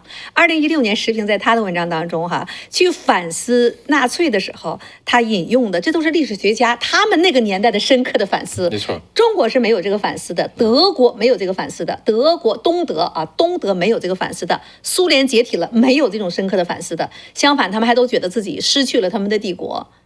然后这个时评呢，他还在讲到，他说他这里边你就从他文字啊，你能看出这个人他是怎么看见事情的这种哲学观嘛。他呢说，在电影《纽伦堡审判》中，受审的法官简宁在法庭上说，我们虽然不是纳粹，但是我们的所作所为比纳粹更恶劣，因为我们知道他们是谁，正在干什么，却仍然选择为虎作伥。然后呢，他这里边讲到了一个人无论怎样邪恶，一个制度无论如何不合理，如果没有众多的为了权力和利益而为虎作伥、助纣为虐的积极参与者，没有众多的推波逐流者，没有众多麻木不仁的胁从者，没有众多的胆小怕事、沉默不语的默许者，没有这些无数的平庸之恶，大规模的系统的迫害罪行不会发生。爱因斯坦说，制度要是得不到个人责任感的支持，从道义的意义上来说，它是无能为力的。我相信个人应该根据他的良心行事，这就是良知自由的重要。你看，就是他开篇讲到，后来他就论述了嘛，就是为什么说法轮功学员遭受这个镇压包括活摘器官，这是群体灭绝罪，这是一个反人类罪，正在中国发生。这是2016年，活摘器官的这件事情，2006年爆出来的。他10年之后写的这篇文章，现在又是一个10年现在是2025年。你看看，现在连习近平都在开始说器官了，那你说这个人现在成为日本的参议员了，他会在日本起到什么样的作用吗？对，这个他说的这个反人类罪我今天其实有了更深的一个理解。因为过去的话，我们讲说这个有2个说法，对吧？第一个呢，把这种行为，比如说活摘器官呢，这个说为这是叫反人类罪行；第二个呢，说这个叫做对一个人不公，那就相当于对整个人类不公平，对吧？所以这个其实以前我们只是会说，对吧？可是你今天看看呢，就有了更深的一个理解，因为今天的这个活摘器官，它其实已经远远的超越了什么死囚犯呢、法轮功啊。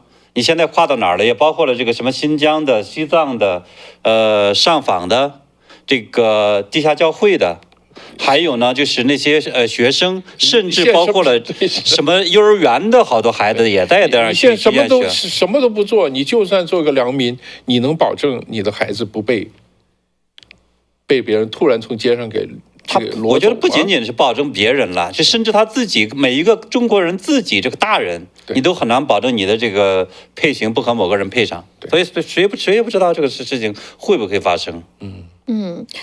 他还有一段，我觉得也是跟天挺应景的哈。这位时评被中共制裁，然后呢，外交部出来说他数典忘宗，他数什么典了，忘什么宗了呢？就是把中共过去干的这个事儿和他这个系统呢，他是以笔为枪啊，都已经写出来了。而且呢，他还接受日本大学的邀请，那他就给讲这段历史嘛，讲这些事情。那中共就最怕的这种人，没错。哎，那他呢就在讲到，其实他在这里边还没有讲到这个活摘器官。2016年他还只讲到了对法轮功群体的这种群体迫害，他就从610的这个设置啊等等等等，你看哈，他说人类历史上最惨绝人寰的恶行，不是一个人或一个组织做出的，而是掌权者以国家的名义、法律的名义，有组织、系统性的实施的。例如，纳粹德国对600万犹太人的种族灭绝，波尔布特的红色高棉政权在1975年到1978年，在人口不到800万的柬埔寨的小国屠杀了200万人。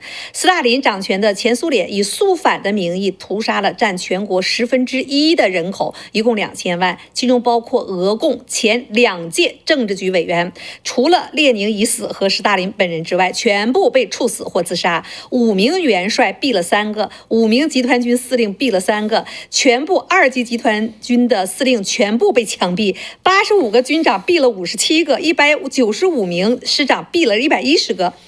如中国现在还在延续的对几千万以真善忍为准则的法轮功信仰者的迫害说到了甚至活摘器官的贩卖，是人类有史以来最邪恶、最残酷的群体迫害、人权灾难，被称为人类有史以来这个星球上从未有过的邪恶。然后呢，他们就在讲到，就人类记忆中最耸人听闻的罪恶，并非一群无法无天的乌合之众所为的，而是由身穿制服的唯命是从的人完成的。它不是源自秩序的败坏，而是源自一种完好的秩序统治。我必须要加一句，给他就补充一点，而且是打着爱和美和善的名义做的。如果一个人上来说我要杀光你们全部，是每个人都跑光了，他一定是我爱你们全部，然后但是其中有一个是坏人，我要把他杀掉，大家才会支持他。党爱所有的这个人民群众，对吧？对，领袖爱人民群众。对，所以呢，所有这种巨大的这种罪恶，我觉得我们一定要特别小心的，就是他一定是打着爱，比如希特勒，他一定是爱德国，对不对？比如毛泽东，他一定是爱中国人民啊，他只是这样，爱无产阶级，他一定打着爱，打着这个善，我是对大家好啊，我是为了你们好啊，大家怎么样，一定是他不光是，以这个名义，他甚至是他在做事的时候，你们也会发现他确实有这个因素，这样的情况才是最可怕，他是做出大恶的这个情况。我可以跟大家讲那个。解放军进西藏，很多人拍的那个外国人拍的 Seven Years in Tibet， 我告诉大家，那个 Seven Years in Tibet 那个肯定是假的。为什么？因为解放军进西藏的时候，真是秋毫无犯，帮助大爷扫地干农活。我认识多少藏族人跟我说，刚来的时候我们都以为他们是菩萨兵啊，到最后杀人的时候眼都不眨，全村杀光。他只有这样，他才能骗得过你们呢，才能做得了更大的恶。否则，就像一个动物到你身边，露出牙齿，照你腿上就咬，你第一时间你就是跑啊。他如果你觉得这个东西对你好，然后放你那个跟他一起睡觉，他半夜把你啃了，你也不知道。所以这大恶一定是他们会用这种方式来做的。这就是老子在《道德经》里面说的。大取若直，大智若愚，大恶若善，就是这个意思。看大忠四奸呐，这个大奸四忠啊，这个反过来的，就是他真正的那个，他就看起来他真的是，就是才能骗得过。所以这个表面上跟大家讲的，我爱你们呢，帮你们呢，做什么这种事，一定要特别的小心。Peter 黄，老毛死的时候，本人当时任农村小学民办教师，带队学生去县城一广场悼念老毛，在路上学生喜笑颜开打闹，感觉无事发生。现在想起来很可笑。那看来你也是学生，这个喜笑颜开打闹，你也没批评，反正你现在想起来很可笑，笑什么？学生喜笑打闹，我觉得好像我听到很多人都在讲到那个时候毛泽东去世的时候，很多人都在哭。我记得当时我们那边有那些老师都哭的都被抬出来，哭昏过去的，都吓死了。那到周围人都在哭，你不哭吓得了了。那是很吓人的一件事情，所以 Peter 黄这个肚子里头就是从那个时候就是有反骨的人，是吧？你居然没有去批评你的学生，还带着你的学生在路上喜笑颜开打闹。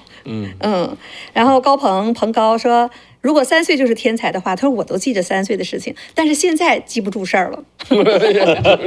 记不住，很幽默啊，我的朋友很有意思。对，所以我们在这就像个聊天哈，咱们都在这客厅里边，大家聊一聊，你们有什么很有意思的事情，哎，讲出来，咱们一起呢去分享分享。这也是我们自己做这个节目的一个原因吧。啊，很多事情听起来觉得很沉重，但是你到了一定岁数的时候，你会看很多事情真的就穿起来了。而且呢，阳光之下也没有怪事儿。你再看现在美国、欧洲所发生的事情，也是一模一样。这就是我们为什么对美国的很多这种左派，我是非常怀疑啊！我是因为我们在中国见过，出来都是为了你好啊，我们要这样啊，那是一小撮，我们要简单把它批倒批臭，我们都见过。等你真拿了权力，你就不是这样想的了。我们还难道不懂吗？那个东西所以这个我们这种就像这个得过这场病。所以有防疫的，有这个有这个抗体，身上有抗体，这个跟他们不一样。我们今天就讲到这个9·3阅兵之后呢，我刚才我说这个事儿很有意思，就是给我感觉就是你看起来他那个阅兵雄赳赳气昂昂的啊，那种法西斯的美学，整齐划一，他越做越精致。我觉得他以前也阅兵，但是越来越精致。到今年，他加上他的摄影技术，他所表达的那些东西，刚才你说那些菩萨兵，这些兵命令你扫地，他们也能变成菩萨兵；命令你杀人，他们马上就是杀人。没错啊，他们就是手里一支武器，把所有的人训练成这个样子。但是我说嘛，就是好像那个点儿背也好，不叫点儿背，我觉得是中共到了成住坏灭，到这个灭亡的时候了，老天爷都不站到他这儿。第一个刚才讲到的就是，我不说，就是习近平。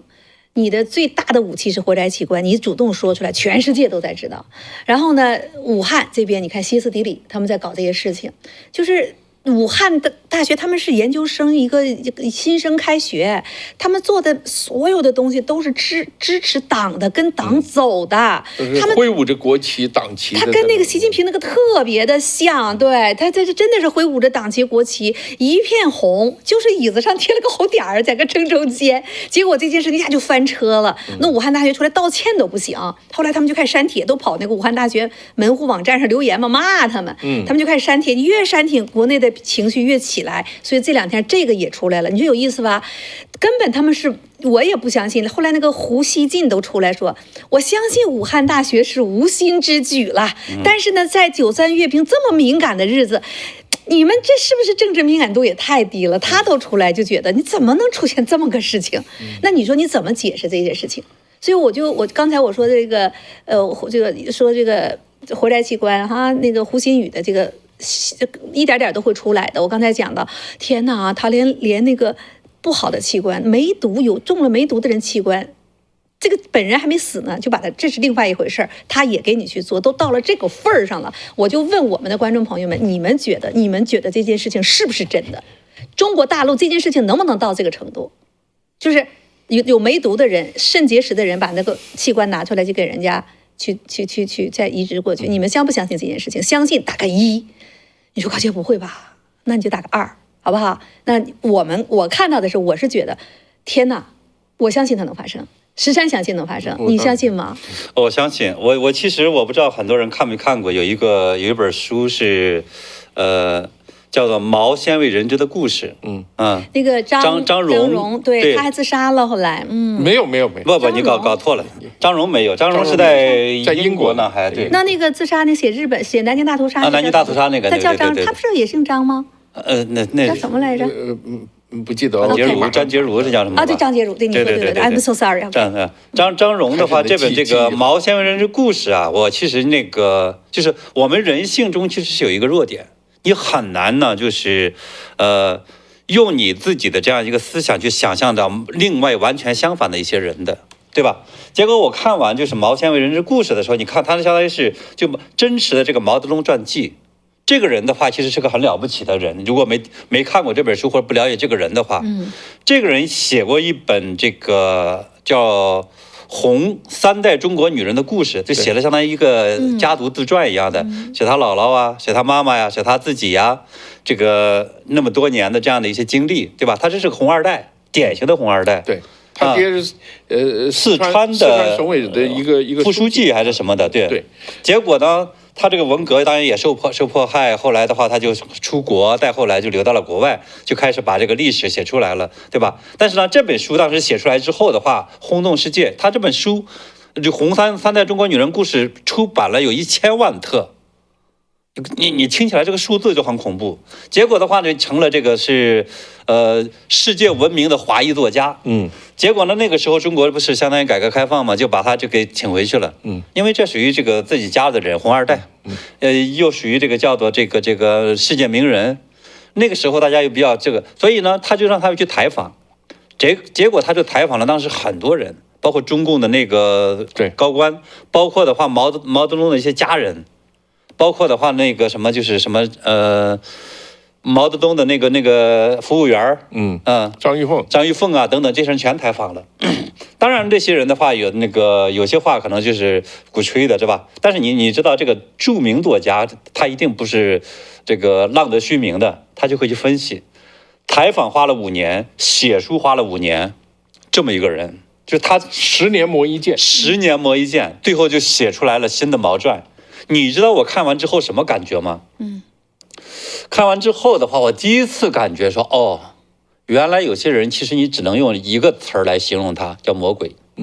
你就从毛泽东的，从他开始的这个那个时候发家的这个经历，到后来呢，一步步的这种获得至高的权利，到后来呢，这个笑眯眯的给这个王明下毒，在延安的时候。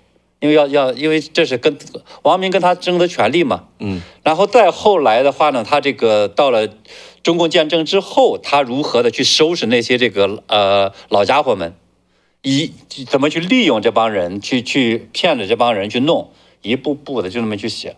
我天，我看的是那种感觉，就是你就在看着一个魔鬼的，就是极度自私，然后的话他只想着他怎么去那个权利，就这么一个人。看完之后的话，我这个说不行，我得看一段的话，我得去找个地方我去清醒，就那种感觉。因为你否则的话，你再感觉到你这个人就再看的话，就被那个魔鬼给同化了那种感觉。就是他其实就有类人，就是这类人。你想有一些这个中共经历过文革的，甚至当年的话对文革的这种毛泽东是跟着去打砸抢的，就红卫兵的那帮人，对吧？跟着去做那些坏事的人，到今天呢，你说中共通过这种叫做逆淘汰的方式，一步一步的选拔那些能进入他这个体系里边的那个就是什么政治局以上的这些人的时候，其实你想想，就是这帮人一定是这个从那个人性的品质上来讲都是有问题的。最后的话，能够被选择一步步训练出来的，一定也是那种极坏的一帮人。所以的话呢，你说到今天，让我说相信说某些人中共的几十事儿能干出来，我真的相信。因为你相信的话，就有一批人他真的和我们不一样。我们大部分人其实是有人性在的，他们自己也说他们不一样，他们是特殊材料做成的，对吧？我们正常人实际上是有人性在的。是相信这种我们说人之初性本善的，对吧？至少说有些自己做了些是不好的事儿的时候，还是觉得自己好像还是内心里边是有愧疚的。但是你要相信有另一波人，中共的这个权力顶层的机构里边的一波人的话，他完全没有这些。他想的只是他的这个权利，想的只是他的这种享受，想的话只是怎么处心积虑的去收拾别人。他绝对有这么一批人，把自己的利益最大化。对，所以我觉得这个其实是毛泽东就是一辈子都在琢磨权力，怎么抢权，怎么维护政权，怎么保住政权，怎么交接政权。他一辈子就在想着这件事情，读透中国的历史，最后就是2个字儿：权力啊，就是怎么夺权。所以我们现在有这个莱米说，听到要把习思想入脑、入心、入魂，就会想起文革时要把毛思想印在脑子里、融化在血液里、落实在行动上。想问问石山还记得吗？记得。这个人也是经历过的，对吧？记得。我那个时候曾经上小学、中学的时候，有一段时间非常非常的痛苦，就是这个读了毛主席的书了，也背了老3篇了，怎么就落实不到行动上呢？就是还是看到肉还是想吃，是吧？就是说，还是人还是要这个为自己的这个，还是会生气，还是不能说毫不利己专门利人呢，这是做不到。你有一段时间痛苦啊。在这里呢，给大家卖个关子哈，我也没听到底咋回事呢。就这么一个人背着老3篇，跟你们那一个时代成长起来的石山，他居然在那个年代把老子《道德经》给通读了，甚至没说背下来，但是呢，通读了很多遍，然后呢，思想发生了一个巨大的改变。你们好不好奇？好不好奇？你在那个年代，他怎么能去有看到《道德经》呢？你们听到过他那个故事吗？想听吗？点击订阅。好，点击订阅啊！就是怎么在那样一个全民都疯狂的时代，能保持清醒啊，能让自己从那里边能够反毒素，不被洗脑啊？我觉得真的太难了。我曾经有一个老人家。我也管他叫老师了，哎呦，他今年70好几了，70多岁了。那个时候都是红卫兵小将都坐着火车往天安门走，他反着走，因为那大串联嘛，大串联免费，对，所以呢，大家都往北京去见毛主席，他反着走。你说我天哪！我们每次我听到这，我就在想，你假设一下，我自己，如果我们生活在那个时代啊，周围的同学都去激动要见毛主席去了，你能反着大家走，他就借这个机会游山玩水，把没逛过的地方全都逛了一遍，真有这样弄一个红袖箍，然后呢，坐火车不要钱，吃饭店不要钱，住旅馆也不要钱，然后走到任何一个地方敲门啊，同志，这个先背一个语录，背一段语录啊，这个是。对吧？你看这个非革命不是请客吃饭，我现在有点饿。真的啊，真是神经病，精神病院的。对，没错。这个飞驰他说，我家是黑五类，小时候被骂是小反革命。我外婆穿着旗袍出去买菜，回来旗袍被红卫兵小将给剪了，非常可怕啊。这个到了70几年我还遇到过，76年、77年的时候，什么城市啊？毛泽东已经死了，广州啊。广州还这么干呢？对啊，到了那个地步啊，是什么呢？就是人家说长江以北是共产党天下，长江以南就根本就不姓共，怎么那个时候广州也这样子呢？这是你说的，真不是？不是我说的，是很多人这么说。没，这个说法绝对错误的。他这说法有正确的一面，你要是到乡下或者其他地方都是这样。广东人还是比较简单啊，比较简单。我们那个学校发生的，我们那学校是。虽然当时不叫干部子弟学校，但是因为那个地方机关大院特别多，所以大部分都是干部子弟，而且呢，老师都是北方下来的干部子弟啊，或者是这些革命的人呢，那一批，他们真的拿剪刀说你那个腿啊是喇叭裤，以前不是80年代真的70年代，广东更早，那个喇叭裤，广东更早，喇叭裤。还有呢，就是你叫做这个叫飞机头，大背头是吧？大背头也给你剪啊，就是诸如此类的。牛仔裤也给你剪，就是这样。70年代牛仔裤你们那都已经有了，有了，因为不是因为什么呢？因为是那个香港离着香港近，很多香港人会回来，回来以后就带点衣服给家里面人，这个当然这个后面的故事还是非常非常多。我们就是很痛苦的那一代，很多中国人说我们文革我们给关在房子里面啦，这个黑乎乎什么也看不见。我说你那不算最痛苦，最痛苦的是关在黑房子里面，但是关在那个窗户边上有一个小孔可以看到外面，那就是我们出不去。看得到，出不去，那才痛苦呢。但你明知道那个地方，哎呀，好，出不去。但你陈独秀的那个夫人，她就是绑着汽油桶，他女儿，他女儿，对，他女儿绑着汽油桶，把他的2个孩子先弄出去了，他自己也飘过去了。他飘到了这个香港嘛，他逃到了香港。对，最有名的是马思聪。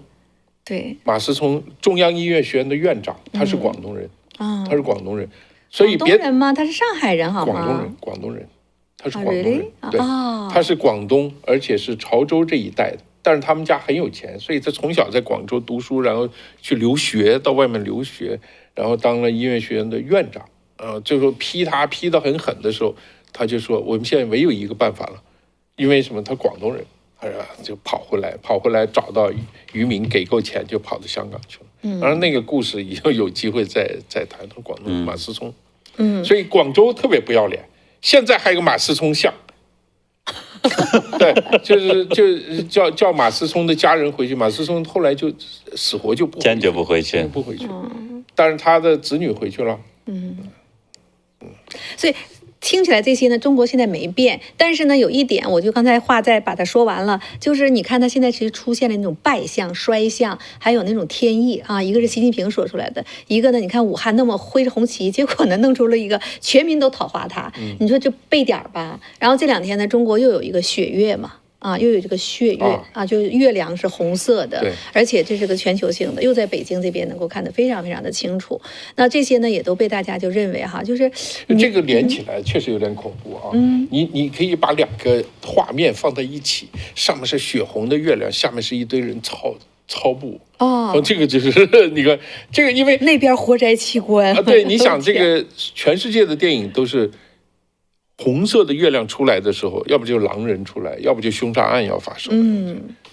这个都是不祥之兆。这个按照圣经的，还是按照中国古代的这个说法的话，这个血月都是个不祥之兆，没错，对吧？都好像跟这个我们说战争、天下大事要发生什么变化有关系。所以我们今天讲的这些事情呢，你就看到中国现在93阅兵之后这个后遗症歇斯底里又全面爆发。然后你不管从他的外交部到武汉大学到中央电视台，里里外外就跟癫狂了一样，做些不可思议的一些事情。那真的是都在发生之中，而这个刚才讲到的这个器官的事情也在进行之中，而且是真是歇斯底里，我没有办法用人类的语言去形容。他现在已经不是坏到什么程度，刚开始他还找个健康的人，他现在就是我给你完成，我赚了钱就行了，完成至于说你活个1个礼拜是吧，跟我没关系。这以后就找一个就是狼心高肺给你装上了，都有可能，猪心牛肺的，反正对都有可能。所以一定下载我们的这个 VPN， 然后呢，让大家听到我们这个分析让那些真的想换器官的，你想一想，真的值不值得跑到那里边？你治这件事情到底值不值得？延长的7天，你可能生命不会延长七个月、七年，可能都不会延长那么长。这个我看过，外面有报道的，就是你知道。可能有的朋友不相信但是他确实有这样报道，就是他器官换了以后那个器官本身是带有原来那个主人的一些信息的，对，那些人会告诉他，这个有时候要他这样，要他那样，就做些什么事情。美国有这样的很多的研究案例，对，有这种案例的，就是你一定会带那个人的信息的，这个其实冤魂呢？对就跟着你的这个东西。对，所以人要是相信这个，我们说有灵魂，有这种叫做这个善恶有报的话呢，其实这个你想想，假如说你的这个器官是来源不正的一个东西，对吧？这个的话呢，就是这种杀人的这个罪恶，是不是的话，真的可能也会让你这个换器官的人跟着去承受呢？这其实我觉得似乎也是个理所当然的一件事情。因为广义来讲，你就是其中一个凶手，对不对？如果说是你没有买卖，没有杀戮，对吧？对，就算是你不是主犯，你也是从犯嘛，对不对？所以这个里面会有很多事情。就是对后面呢可能会发生一些事情。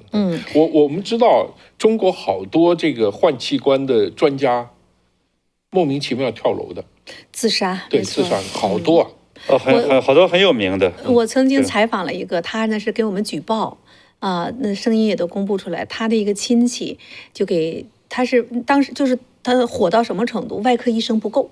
那个时候，所以呢就当时中国还没有很多专门做器官移植的这种医生，所以就把外科医生都弄去做这个手术。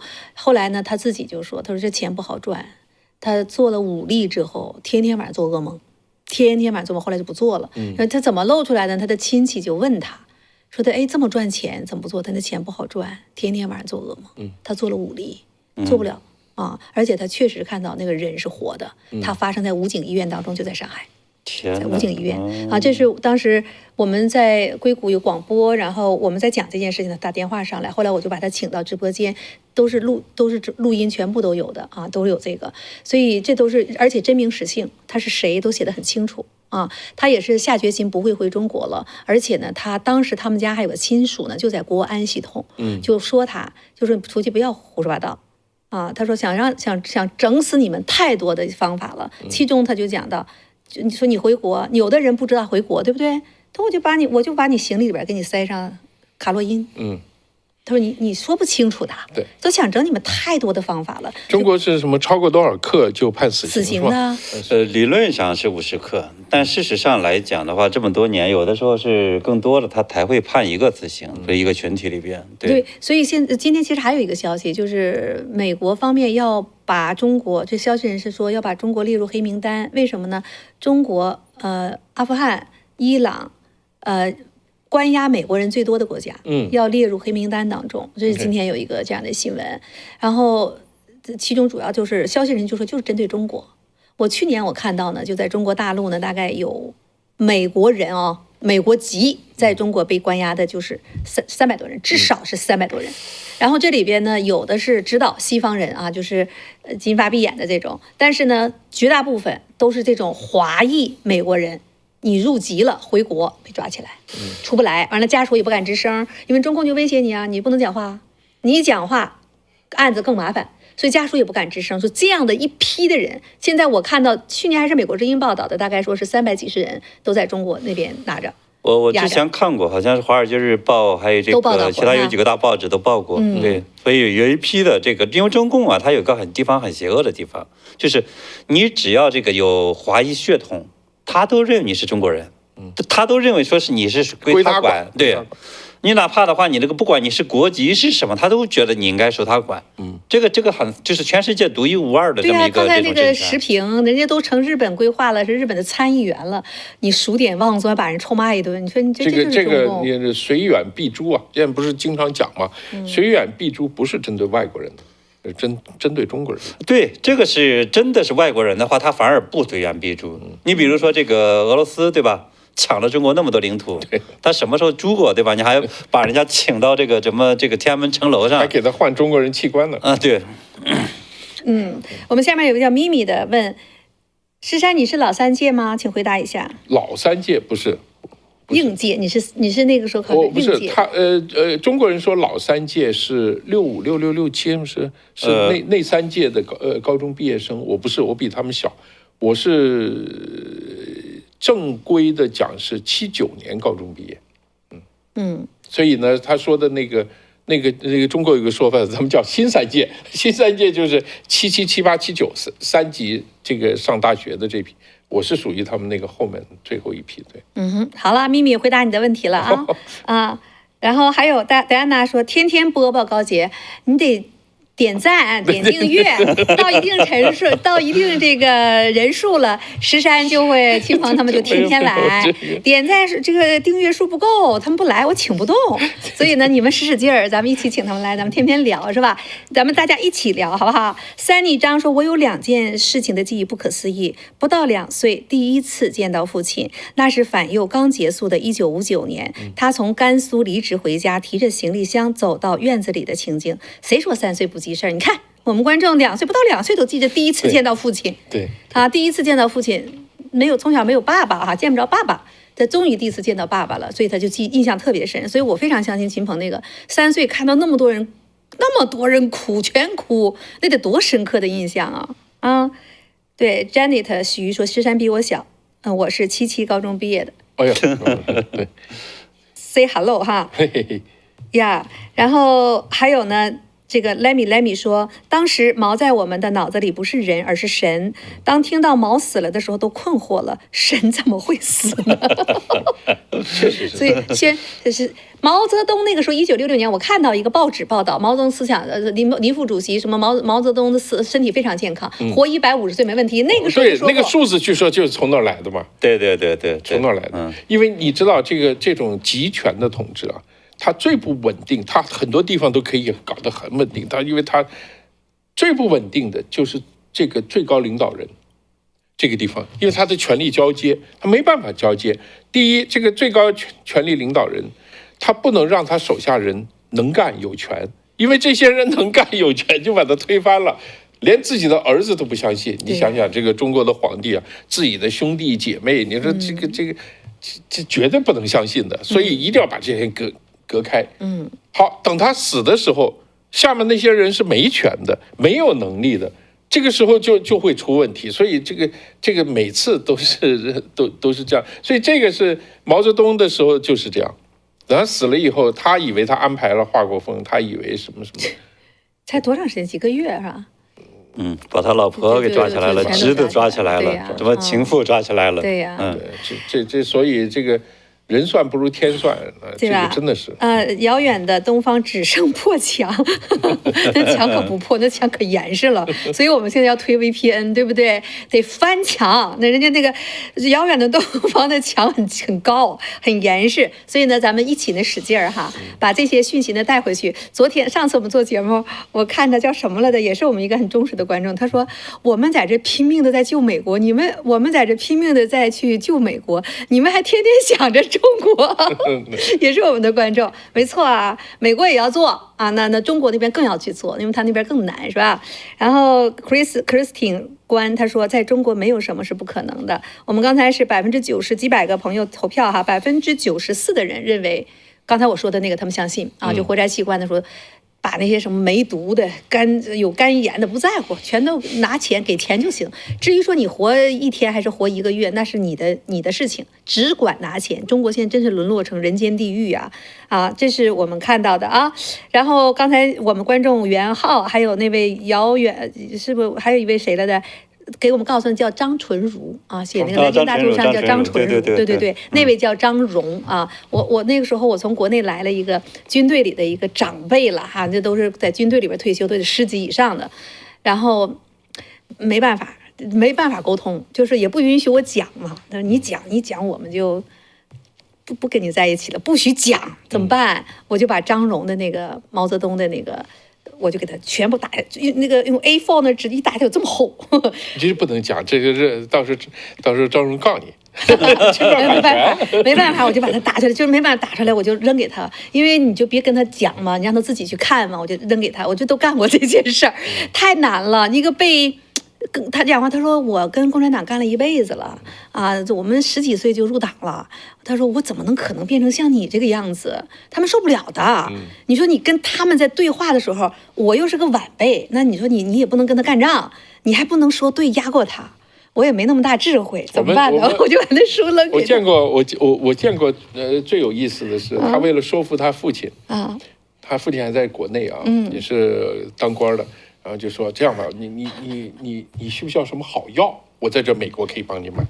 买了以后就什么关节啊，你知道这个各种各样的好的东西啊，就是补品呢、这个啊不是添加剂，叫什么健康，就是健康的这种那个营养素，营养素对。然后给他买一箱呢，你不是要包装吗？买一个箱子，然后就把各种各样的这个报纸啊、书啊，扒了以后塞在里头。就是当废纸塞铺满，也很痛。铺满以后就过去了。因为什么呢？因为那个他的哥哥还是姐姐告诉他说，你寄回来的东西啊，那个里面塞的东西，老爸都天天的在认真看。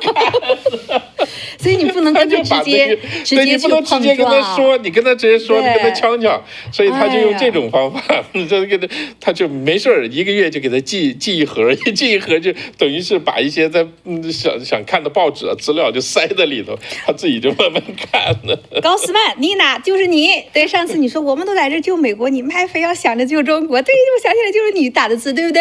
然后呢，他说我父亲是铁道部高级工程师，文革被开除路籍，遣送农村监督劳动，死在农村。告诉我有机会逃出这个国家，永远不要回来。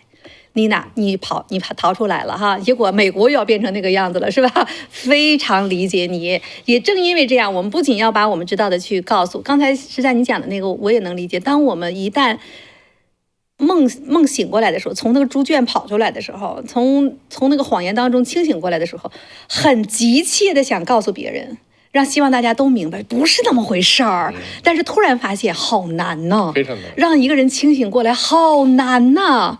所以我们今天在这做节目，有这么多人跟我们在一起，现在在线的都1800多人哈，1800有这么多人在一起，我们好幸福啊！原来我们还有这么多人呢，对不对？所以给我们点赞、点击订阅、按下小铃铛。你知道方伟的话，他可能研究过这些不同的这些频道的这样的一个订阅，就是这种直播量、订阅量什么的。他说过，你说这个1800多人的这种现场看，他说这应该是个20多万的接近20万的频道才能有的这个直播量，对，在线的人数，对。但是呢，我觉得这个问题现在这个看起来就来的人肯定很多，但大家不给我们点订阅。对啊，就是30多万的第一次新的朋友过来的，但是都不点订阅，所以拜托点订阅。这个就跟我那个朋友塞报纸一样的啊，你就先让别人看一段时间。没事都提醒哈，我也很感谢大家哈，就是SG 说铁拳没有落到头上是不会有感受的，是啊。然后那个Dom Free 说，所以中国这片大陆一旦乱起来难以想象。元浩又提醒张荣毛泽东鲜为人知的故事哈，提醒我们。然后 Tom 唐说，还在为中共唱赞歌的人，你们就别离开大陆匪区，享受你们的既得利益，害人害己的生活吧。然后呢，这个罗丽坚他说，这个节目说的是有良心的华人必须告诉全世界的真相。然后这个遥远东方只剩破墙，有些翻墙的不敢订阅。明白了，了解啊，非常的了解。那你们就在国内传播真相，我们还会给大家一键翻墙的这个呢，你在微信当中都能翻啊，它不会被封掉啊，就是直接就是一键翻墙。现在有很多的这样的一些技术，大家都同心同力的啊。然后呢，这遥远东方只剩破墙告诉大家说，没事的。他们没有渗透的那么厉害，没错，他们是拿钱办事儿，咱们是用心办事儿，对不对？然后呢，元浩说，我爷爷老实本分的，在反右时，每个单位都有右派指标，老实本分的爷爷硬被戴上右派帽子，太多了，是吧？所以在这里啊，就是想鼓励我们现在的听众朋友们，把你们的故事呢动笔写出来，送到我们的信箱里，好不好？中国我就不知道。中国人，我们这几代中国人到底是有幸还是不幸啊？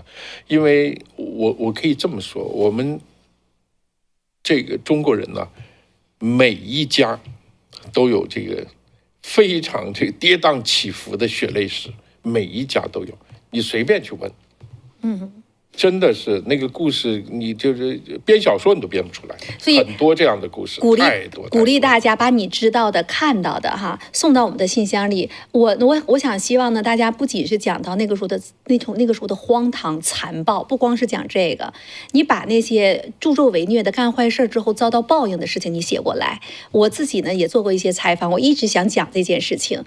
当时呢就害人害己的那些人，真是现世报，他自己的家庭、他自己的儿女。疯的疯，残的残，死的死，那真的是家破人亡。那很多这些事情在中国都压着的。如果把这些东西讲出来，他那些就像这个活摘器官这些人，他吓死了，他是不敢去做这样的坏事情的。这是你们都有很多亲身经历和见到的。我们下面有些信箱哈，高斯曼妮娜说，我写的回忆录，你有版权吗？要不要给我们？我们在这里给你读一段一段的，我们给你播出去，好不好？然后刚才呢，这个就是把你的这个，我们可以集结出来，然后呢一点点发出来。我也可以以后在节目当中一点点分享。咱们不用说什么专家，每一个人都是见证，对不对？每一个人都看到过我们身边被洗脑之后那变态的那种做法，对亲人下手那些事情，到今天仍然在发生。我们把它记录下来，让后来的人能够看到这段历史。刚才我们讲到了很多的那个天象，中共这不管怎么着，我跟你讲，我毛泽东死啊，我最印象最深的其中一件事，就是我忘了是哪一天了，但是就是在1976年前后，我看到月食，我这是第一次，人生第一中看到月食。哦，说天象还是有的。现在雪月，哎呀，更多的最近在中国大陆好多事儿，什么打雷电的时候那个龙都肉眼都能看到了，是吧？很多的这种。包括呢，7月份、8月份下雪、下雹子的，都在中国在发生，那这就是异象频频呐。所以我们相信呢，这样的政权不可能没有万岁的江山，它一定会解体。那我们走过了这种血泪的历史，见证的这些，我们把它记录下来发生，我觉得是我们这一代人应该做的。您觉得呢？我相信能留在这儿看到1800多人的您，一定是有这样的想法。我们的导播已经把 Good Morning China 2025，我们是从今年开始的哈@gmail.com 的这个已经放到这儿了。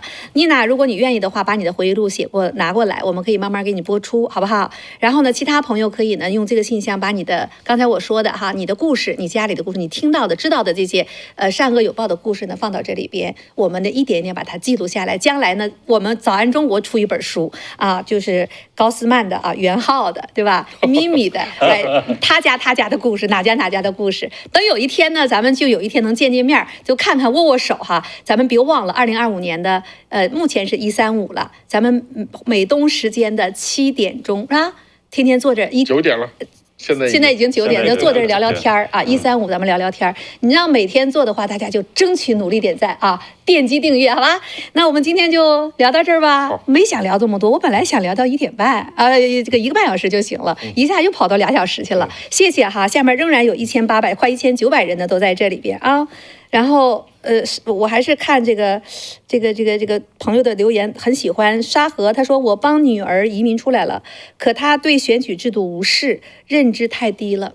这又是一个话题，到我们这个中年的年龄，这个帮着老的改造，还得教育小的，真的是不容易，是吧？老的被那边洗脑，小的被这边洗脑，这太难了。我们怎么这么苦啊？所以我们真的重任很大，咱们一起来，好吧？好了，那我们今天节目就在这儿了啊。那我们下次节目再见吧，谢谢大家。